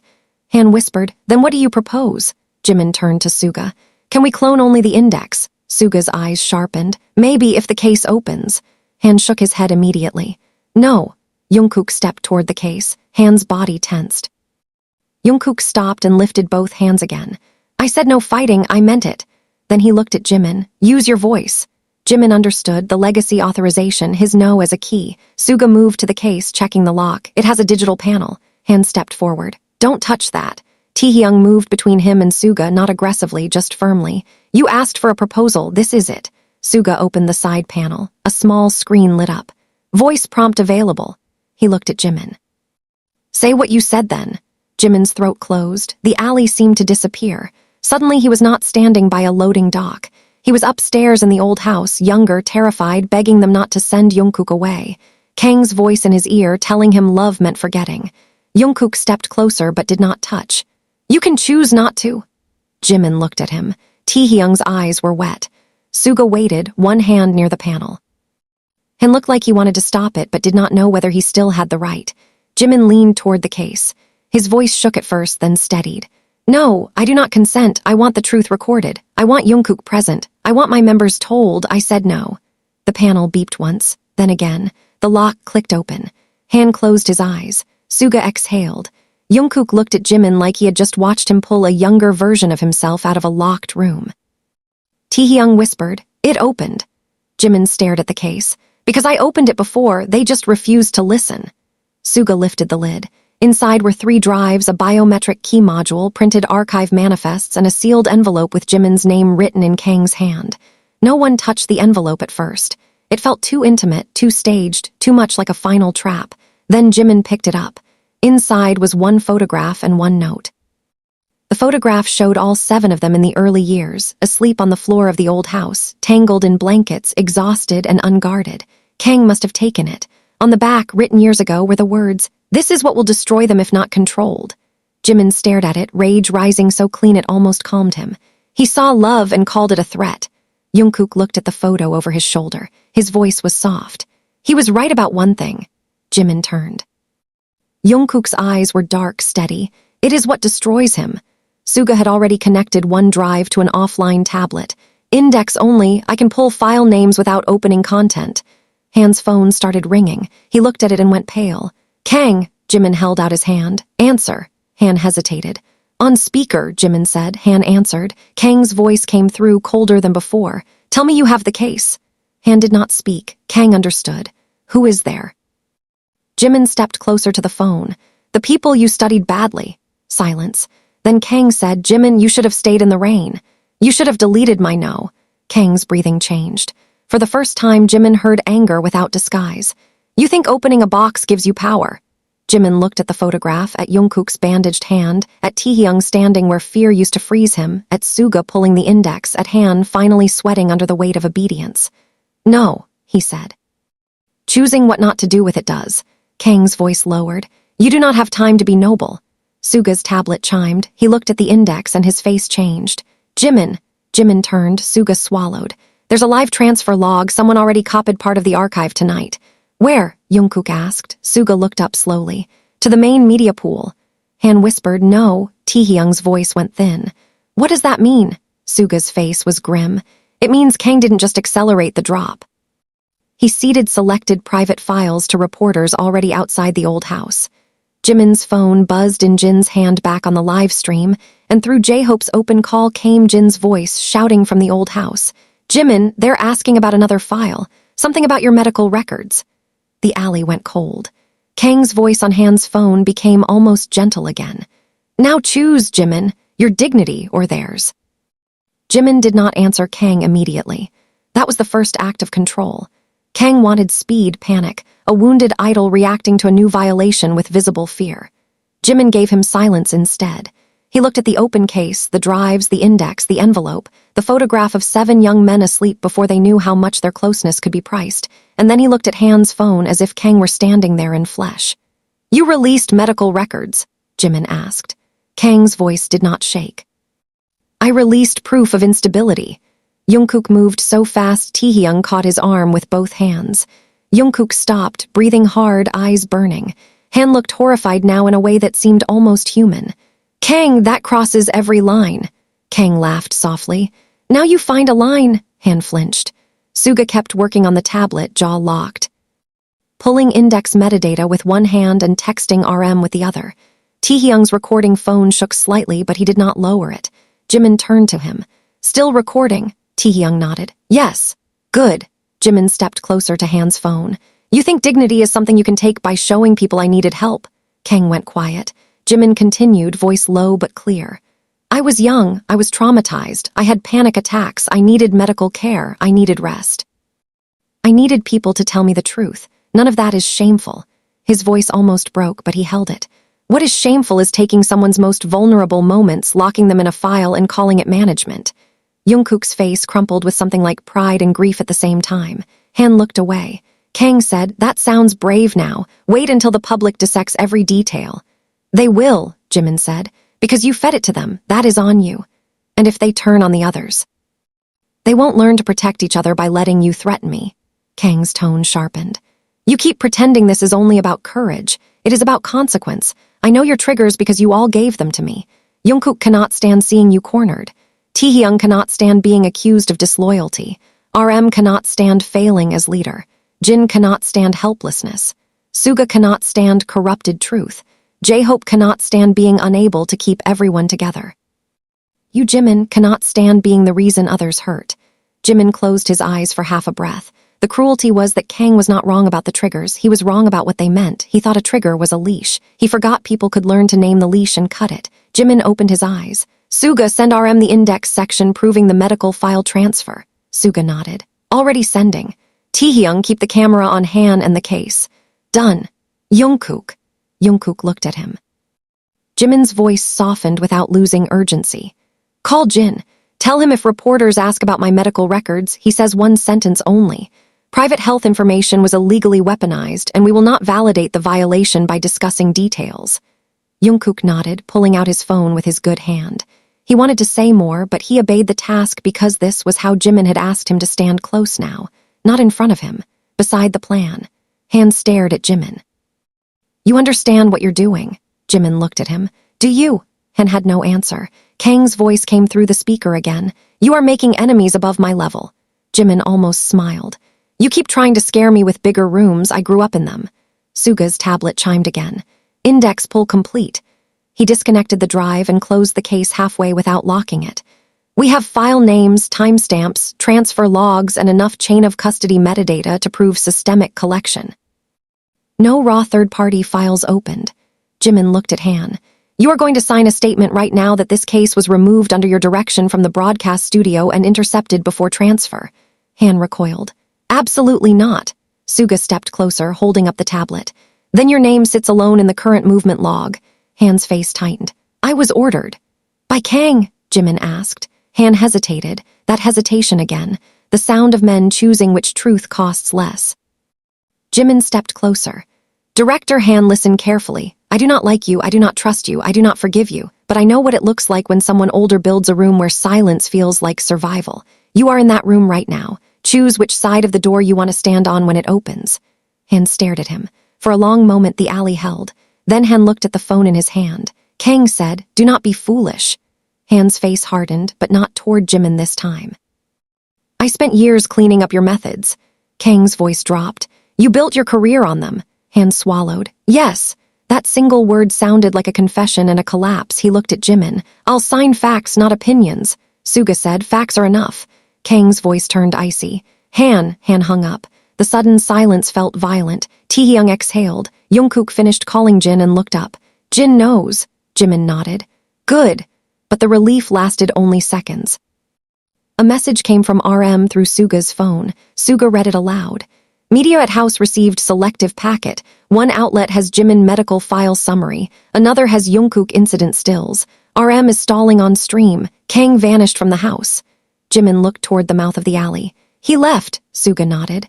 RM says he walked into the crowd and disappeared during the chaos. JUNGKOOK's eyes darkened. He's coming here. Han shook his head. No.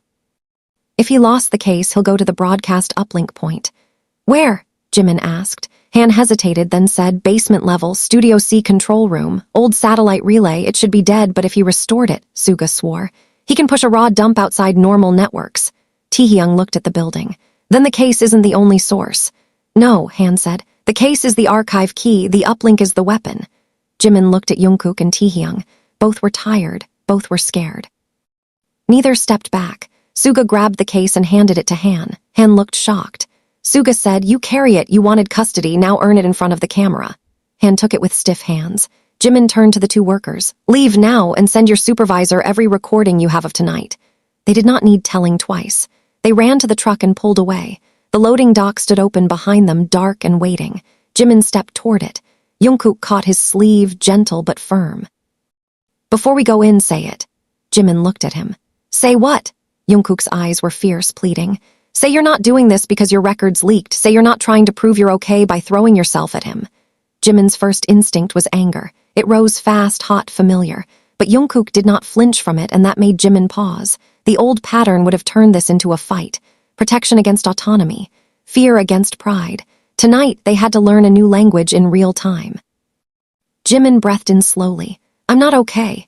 JUNGKOOK's face changed. Jimin continued, quieter. I'm angry, I'm humiliated. Part of me wants to disappear. Part of me wants to scream until everyone who opened those files feels as exposed as I do. But I'm not going in there to prove I'm fine. He looked toward the dark loading dock. I'm going because I said no years ago and he built a whole system on pretending I didn't. JUNGKOOK nodded, eyes wet. Okay. Taehyung stepped closer. And if you freeze, Jimin looked at him. Taehyung's voice shook but did not break. Not because you're weak, because anyone might. If you freeze, I move. If I freeze, JUNGKOOK moves. If JUNGKOOK moves too fast, Suga stops him. If Suga goes too far, you stop him. That's together. Suga looked at him, surprised. Since when are you assigning me emotional supervision? Taehyung wiped his face. Since I stopped being decorative guilt. Despite everything, Jimin laughed once. It was tiny, broken, and real. Then they entered the building. The old broadcast studio smelled like dust, cables, damp walls, and old ambition. Posters from forgotten programs peeled near the stairwell. Red exit signs flickered. Somewhere deep below, machinery hummed that should not have been alive. They moved down the back stairs in a tight line. Suga first with flashlight and phone, Jimin behind him, JUNGKOOK and TAEHYUNG flanking, hand-carrying the case with the expression of a man walking into his own indictment. Every sound became too loud. Shoes on concrete, breathing, the distant pulse of equipment. On the basement level, the hallway opened into a corridor lined with dark studio doors. Studio A storage, audio booth. Studio C at the end, a thin strip of light under the door. Voices inside. Was Kang. Another was unfamiliar. Suga held up a hand, they stopped. Kang's voice came through muffled but clear enough. Send the raw health packet first, then the JUNGKOOK stills, hold the group map until I confirm. The unfamiliar voice answered, too many mirrors are contaminated with their context files. Kang snapped, then used the relay, that's why we restored it. Jimin's face went cold. JUNGKOOK's breathing changed. TAEHYUNG whispered, now. Suga nodded once. Now, he pushed open the door. Inside, Studio C control room was lit by monitors, old boards, and portable servers stacked on metal racks. Kang stood near the central console, coat off, sleeves rolled up, looking less like a mentor now and more like the architect finally forced into the basement where the wiring lived. A technician sat at the console, startled. On the main monitor. File transfers queued in red, Jimin's medical summary, JUNGKOOK incident stills, TAEHYUNG witness notes, RM agreement scan, J-Hope monitoring report, Jin family contact memo, Suga legal audio, 7 lives reduced to folders waiting for launch. Kang turned slowly. His eyes moved from Suga to hand to TAEHYUNG to JUNGKOOK and finally to Jimin. You are becoming predictable again. Jimin stepped into the room. No, you're just running out of places to hide. Kang smiled without warmth. And you are running out of time. He reached toward the console. JUNGKOOK moved, but TAEHYUNG caught his arm. Suga threw the utility knife not at Kang but at the power cable taped along the side rack. The blade cut tape and sparked against the metal edge. The technician shouted and rolled back. The monitor flickered but did not die. Dramatic, Kang said. Backup power. Suga muttered, I hate prepared villains. Jimin stepped closer. Stop the transfer. Kang shook his head. Make me. The words were aimed at JUNGKOOK. Everyone knew it. JUNGKOOK closed his eyes for 1 second, breathing hard, then opened them and stayed still. Kang's smile faded slightly. Jimin looked at the technician. Do you know what you're sending? The technician swallowed. I was contracted for data restoration. Han stepped forward with the case. You are transmitting illegally obtained private artist files. Stop now. The technician looked at Han, confused. You authorized. I am revoking authorization. Kang's eyes flashed. You do not have that authority. Han looked at him and something bitter entered his voice. Neither did you. The technician hesitated. Kang reached past him toward the manual trigger. Jimin moved first this time, not JUNGKOOK, not Suga, Jimin. He crossed the room and slammed his hand down over the switch before Kang could press it. Kang grabbed his wrist. The room froze. For one unbearable heartbeat, the past stood inside the present. A hand around Jimin's wrist, a threat, JUNGKOOK watching, TAEHYUNG watching, everyone on the edge of becoming who Kang predicted. JUNGKOOK's whole body shook. TAEHYUNG whispered, Kook. Suga said sharply, don't. Jimin looked down at Kang's hand on his wrist, then up at his face. His voice was quiet. Let go. Kang's grip tightened. You always needed someone else to save you. Jimin's eyes changed. No. With his free hand, Jimin reached to the console, pressed the intercom button connected to the live relay, and spoke directly into the system Kang had built to expose him. This is Park Jimin. I do not consent. The words rang through the control room speakers, through the relay, through every active recording channel in the room. Kang's face went white. Jimin repeated, louder, stronger.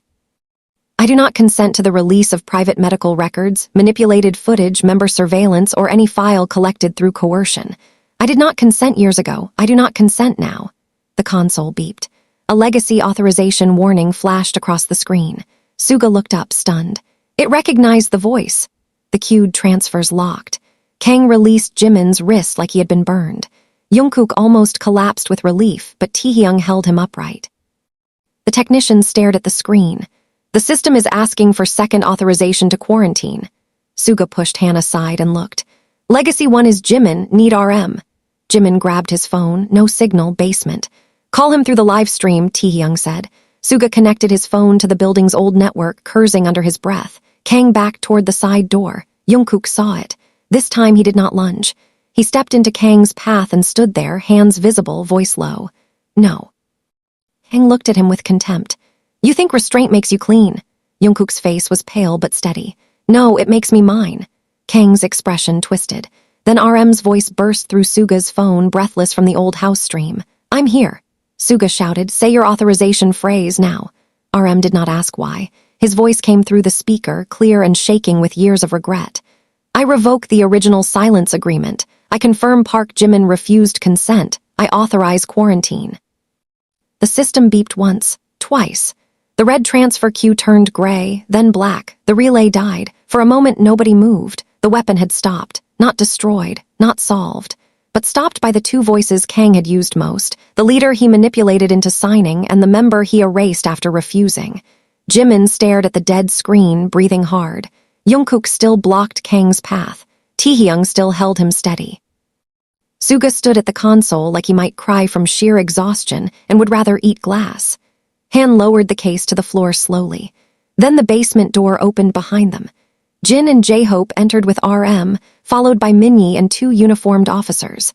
RM must have left the house the second his authorization was done. The live stream was still running in J-Hope's hand, angled low, not showing sensitive screens, but capturing enough. Kang looked at the officers, then at the members, and for the first time all night he looked old. Not wise, not powerful, just old. Jimin touched his wrist where Kang had grabbed him. Jungkook saw and took one step closer, then stopped, asking with his eyes. Jimin answered by stepping toward him. Only then did Jungkook let himself breathe. But before anyone could think it was over, the technician at the console whispered, "Wait." Everyone turned. He pointed at a small side monitor still glowing blue. There's one transfer that wasn't in the queue. Suga moved first. What transfer? The technician swallowed. A scheduled private send, it already completed before you entered. Jimin felt dread return. To who? The technician opened the log. The recipient name loaded slowly. Not a media outlet, not a company server, not Kang. The file had been sent to one person's private encrypted account. Jungkook read the name first and his face went slack with shock. That's impossible. Taehyung stepped closer and went pale. RM whispered, no. Jimin stared at the screen. The completed transfer had gone to a recipient labeled under Jin's legal name, Kim Seokjin. And at the exact same moment, Jin's phone buzzed in his hand with a new message from an unknown number. Tell them what you kept, Taehyung. The control room turned toward Jin like a single wounded animal. It was not accusation at first. It was worse. It was disbelief.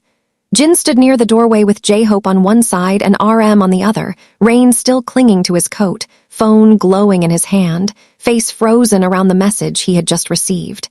Tell them what you kept, Taehyung. For a moment, he looked younger than all of them, not the eldest, not the one who cooked when no one could eat, not the one who made jokes before hard conversations, because laughter was sometimes the only rope he had. He looked cornered. Jimin felt the old reflex rise in the room immediately. Jungkook's body went tense. Taehyung's eyes filled with panic. RM stared at Jin like he was trying to solve a math problem that had suddenly become a person. Suga's expression hardened because betrayal had become too familiar tonight and his heart was running out of soft places. J-Hope whispered, Taehyung? Jin did not answer. Kang, even with officers near the door and the relay dead behind him, smiled. It was small, almost invisible, but Jimin saw it and understood the final cruelty. Kang did not need to win by escaping. He could win by making the members turn on each other one more time. Jimin stepped between Jin and the room before anyone spoke too sharply. Jungkook looked at him, startled. Jimin's voice was calm, but his eyes were on Kang.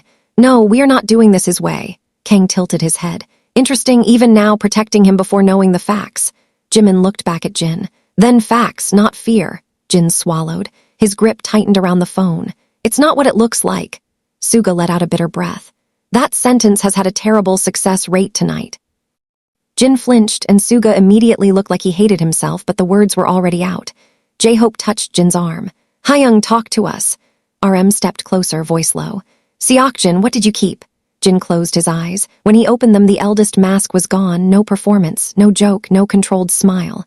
A copy. Nobody moved. Jin's voice cracked. After Busan, not the full archive, not Kang's map, just one copy of Jimin's refusal audio and the first incident summary.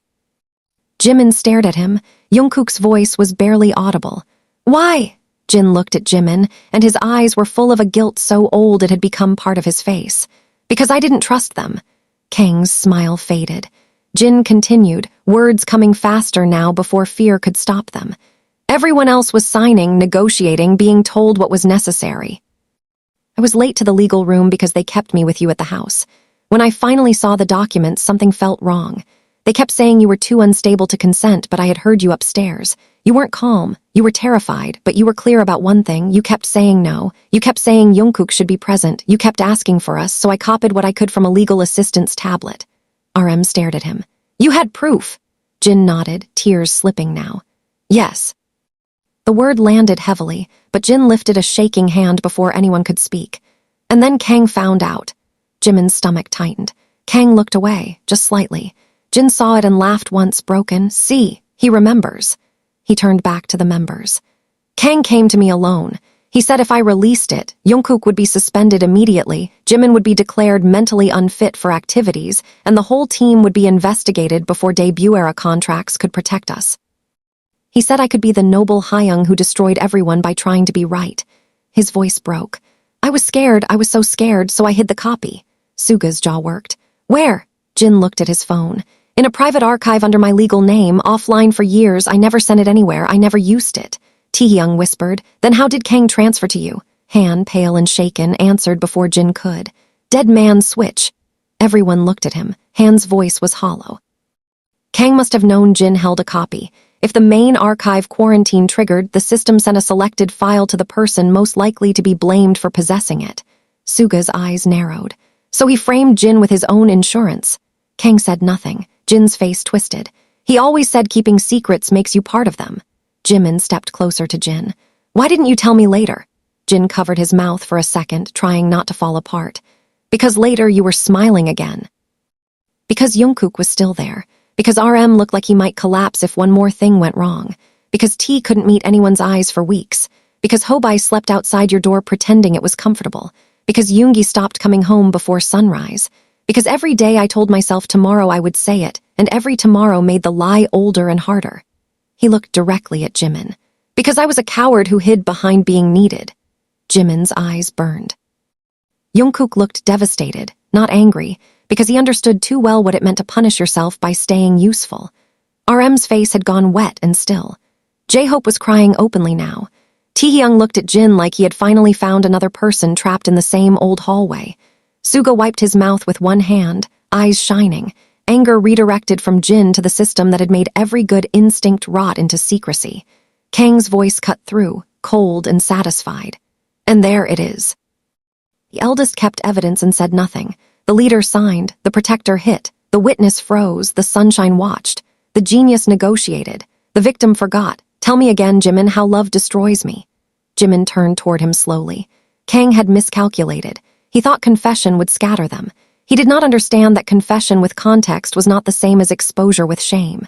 Jimin walked toward Kang until the officers shifted, ready to intervene, but Jimin did not touch him. He only stood close enough for Kang to see his face clearly. Because every secret you uncover proves one thing, Jimin said. We were not loyal to you. We were loyal to each other, even when we were wrong, even when we were scared, even when we didn't know how to do it cleanly.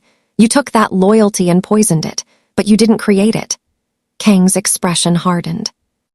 Jimin continued, voice rising now, not for cameras, not for reporters, but for the 7 people in that basement who had spent years mistaking pain for debt. Jin kept proof because some part of him knew I had said no. RM signed because he thought it would keep us alive. JUNGKOOK fought because someone had hands on me. Taehyung froze because fear took his body before courage could. Hobai stayed outside doors because he didn't know how else to guard us. Suga sat in legal rooms because somebody had to understand the monster's language. None of that makes the harm disappear, but it means you don't get to claim our worst moments as your design. He stepped even closer. You didn't manage us, you fed on us. Kang stared at him, and for the first time, no answer came quickly. The officers moved toward Kang, but he lifted his hands slightly, still trying to look dignified. You are making emotional statements in a criminal matter. Suga gave a dry, exhausted laugh. Great, he's still branding the arrest.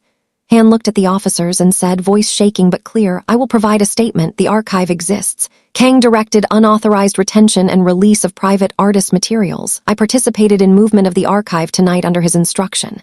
Kang turned on him. You think they will spare you? Han looked at the case on the floor. No. Then he looked at Jimin. But facts, not fear. Jimin nodded once. It was not forgiveness. It was acknowledgement. An officer stepped toward Kang. Mr. Kang Min-seok, you need to come with us for questioning. Kang's eyes stayed on Jimin as if no one else mattered. This will not end the way you think. The public loves truth for one day and punishment forever. Jimin's voice was quiet. Then we'll survive tomorrow honestly. The officers led Kang toward the door. As he passed JUNGKOOK, Kang paused. You will always be remembered for the moment you lost control. JUNGKOOK's face tightened, but he did not move. Jimin watched him. Taehyung watched him. Everyone watched him. JUNGKOOK looked Kang in the eye and said, then I'll spend the rest of my life telling the whole story. Kang's mouth thinned. He turned to Taehyung. And you, still standing behind others. Taehyung stepped forward until he was shoulder to shoulder with JUNGKOOK. No, beside them. Kang looked at RM. Leader of ruins. RM's voice was steady. Leader of people. Kang's eyes passed over Jin. You should have destroyed the copy. Jin wiped his tears and gave him a sad, furious smile. I should have used it sooner. Kang looked at Suga. You know this becomes legal war. Suga nodded. I've been angry for years, nice to have paperwork now. Kang's eyes finally moved to J-Hope. You cannot smile this away. J-Hope's voice broke, but he did not look away. I'm not smiling. The officers took Kang out. The room did not celebrate. That would have been too simple and too false. Instead, the 7 of them stood among dead screens, exposed files, an open archive case, a director turned witness, and a live stream still running low in J-Hope's hand. The world had seen enough to know something real had happened, but not enough to own every detail. That balance mattered. Jimin turned to J-Hope. Is it still live? J-Hope nodded. Yes. Jimin looked at RM. RM gave him a small nod. Your choice. Jimin took the phone. The screen showed millions still watching. Comments flew too fast to read. Some supportive, some confused, some cruel, some already demanding more. Jimin did not try to read them. He looked into the camera. Behind him, the members gathered without being asked. Jin came last, hesitating like he no longer knew if he deserved the frame. Jimin noticed and reached back, taking Jin's sleeve. Jin's face collapsed for 1 second, then he stepped in. Jimin spoke. We are going to end this live now because some truths need legal protection, and some pain does not belong to public hunger. What we can say is this. A private archive was used to threaten us. Parts of our past were hidden from me. Some of my members made choices that hurt me. Some of those choices were made under pressure, fear, and manipulation. We will not pretend harm did not happen. We will not let outsiders turn that harm into entertainment. He breathed in slowly. JUNGKOOK did not abandon me. Taehyung did not steal him from me. RM did not stop being our leader because he made a mistake years ago. Jin is not a villain because he was scared. Suga, J-Hope, all of us, we are not clean symbols. We are people. And tonight, we choose to handle our truth as people. JUNGKOOK stepped closer, voice low but audible. I will cooperate with any legal process about the old incident. I will not hide behind Jimin. But I will also not let anyone use my mistake to hurt him again. Taehyung said, I will answer for leaving without telling him, not to strangers who want drama, but to him because he is the one I hurt. RM said, the company will not speak for this moment before we do. We will make sure the proper authorities receive evidence. Jin took a shaky breath. And I will provide the copy I kept. Fully. Finally. Suga looked into the camera. Do not spread private medical files. Do not share edited clips. Do not pretend concern while feeding the violation. J-Hope added, voice trembling, please let us protect what should have been protected from the beginning. Jimin looked into the camera one last time. This is not the end of the story. It is the end of letting someone else write it first. He ended the live. The screen went dark. The sudden absence of the world felt almost violent. Nobody moved for a moment. Then Jin broke. Not dramatically, not loudly. His knees just weakened and RM caught him before he hit the floor. J-Hope grabbed his other side, crying again. Jin covered his face. I'm sorry, he kept saying. I'm sorry, Jimin, I'm sorry, I'm sorry. Jimin stood frozen for half a second, then crossed the room and wrapped his arms around Jin. The eldest made a sound like he had been holding his breath for years. Jimin held him tightly, even though part of him was still hurt, even though forgiveness was not a switch, even though anger lived right under the tenderness. I know, Jimin whispered. I know. JUNGKOOK turned away, wiping his face with his uninjured hand. Taehyung touched his shoulder. JUNGKOOK leaned into it just slightly. Suga sat down hard in the nearest chair, head in his hands. RM stayed beside Jin and Jimin, one hand on each of their backs, looking like leadership had finally become less about standing above and more about staying close enough to be blamed and loved in the same breath. J-Hope lowered himself to the floor, laughing through tears because the body sometimes chooses the wrong sound when survival arrives late. Han stood awkwardly near the case, outside the circle, holding his signed statement like a man who had no right to ask for comfort and no place to put his guilt. Jimin looked at him over Jin's shoulder. "Give the case to the officers, chain of custody, no company hands." Han nodded. "Understood." Suga lifted his head. "I'll go with it." RM said, "Not alone." Suga gave him a tired look. "Obviously." The officers returned for the case and formalities began around them. Statements, timestamps, evidence bags, names, signatures. Reality, ugly and bureaucratic, reclaiming the cinematic. But the emotional center of the room had shifted. Kang was gone. The archive was contained. The public had heard their voices before the edits could fully define them. And yet Jimin knew better than to call this victory. Victory would not erase the medical leak already circulating. Victory would not erase the old video now being dissected by strangers. Victory would not make JUNGKOOK's hands stop shaking, or TAEHYUNG's guilt vanish, or RM's signature disappear, or Jin's hidden copy become harmless, or Suga's legal scars fade, or J-Hope's smile return without weight. Victory was too clean a word. This was a claim. They had claimed their story back, but now they had to live inside it. An hour later, near dawn, they stepped out of the broadcast studio into a world that had changed while they were underground. Police lights washed the alley blue and red. Reporters waited behind a line, shouting softer now, more careful because the narrative was no longer theirs alone. Jimin paused at the loading dock. His body felt hollow, like adrenaline had taken everything it loaned him and left debt behind. JUNGKOOK came to stand beside him. "Are you okay?" Jimin looked at him. The honest answer was too big. "No," JUNGKOOK nodded. "Me neither." Taehyung joined them on Jimin's other side. "I don't think any of us are." Jimin looked at him, then at JUNGKOOK, then at the others behind them. RM speaking quietly to an officer, Jin wrapped in J-Hope's coat because he had forgotten his own. Suga holding the evidence receipt like it was both weapon and burden, J-Hope watching all of them with exhausted eyes. Jimin said, "Then we stop asking that like okay is the goal." JUNGKOOK looked at him. "What is the goal?" Jimin stared at the wet alley where the black case had almost disappeared. "Truth first, repair after, no skipping." Taehyung nodded. "No skipping." JUNGKOOK repeated it softly. "No skipping." Jimin's phone, finally turned back on for the legal team, buzzed so violently it almost slipped from his hand. Hundreds of messages, calls, news alerts, staff, friends, family, the world demanding entry. But one message sat at the top from an unknown number sent 3 minutes earlier. No text, just an image. Jimin opened it. The photo showed the old house from across the road. Not tonight, years ago. The same night after Busan. In the picture, JUNGKOOK sat outside the gate in the cold, wrapped in a thin jacket, head bowed, refusing to leave. At an upstairs window, younger Jimin stood behind the curtain, one hand pressed against the glass, looking down at him. Jimin's breath stopped. He remembered none of this. JUNGKOOK leaned closer and saw the image.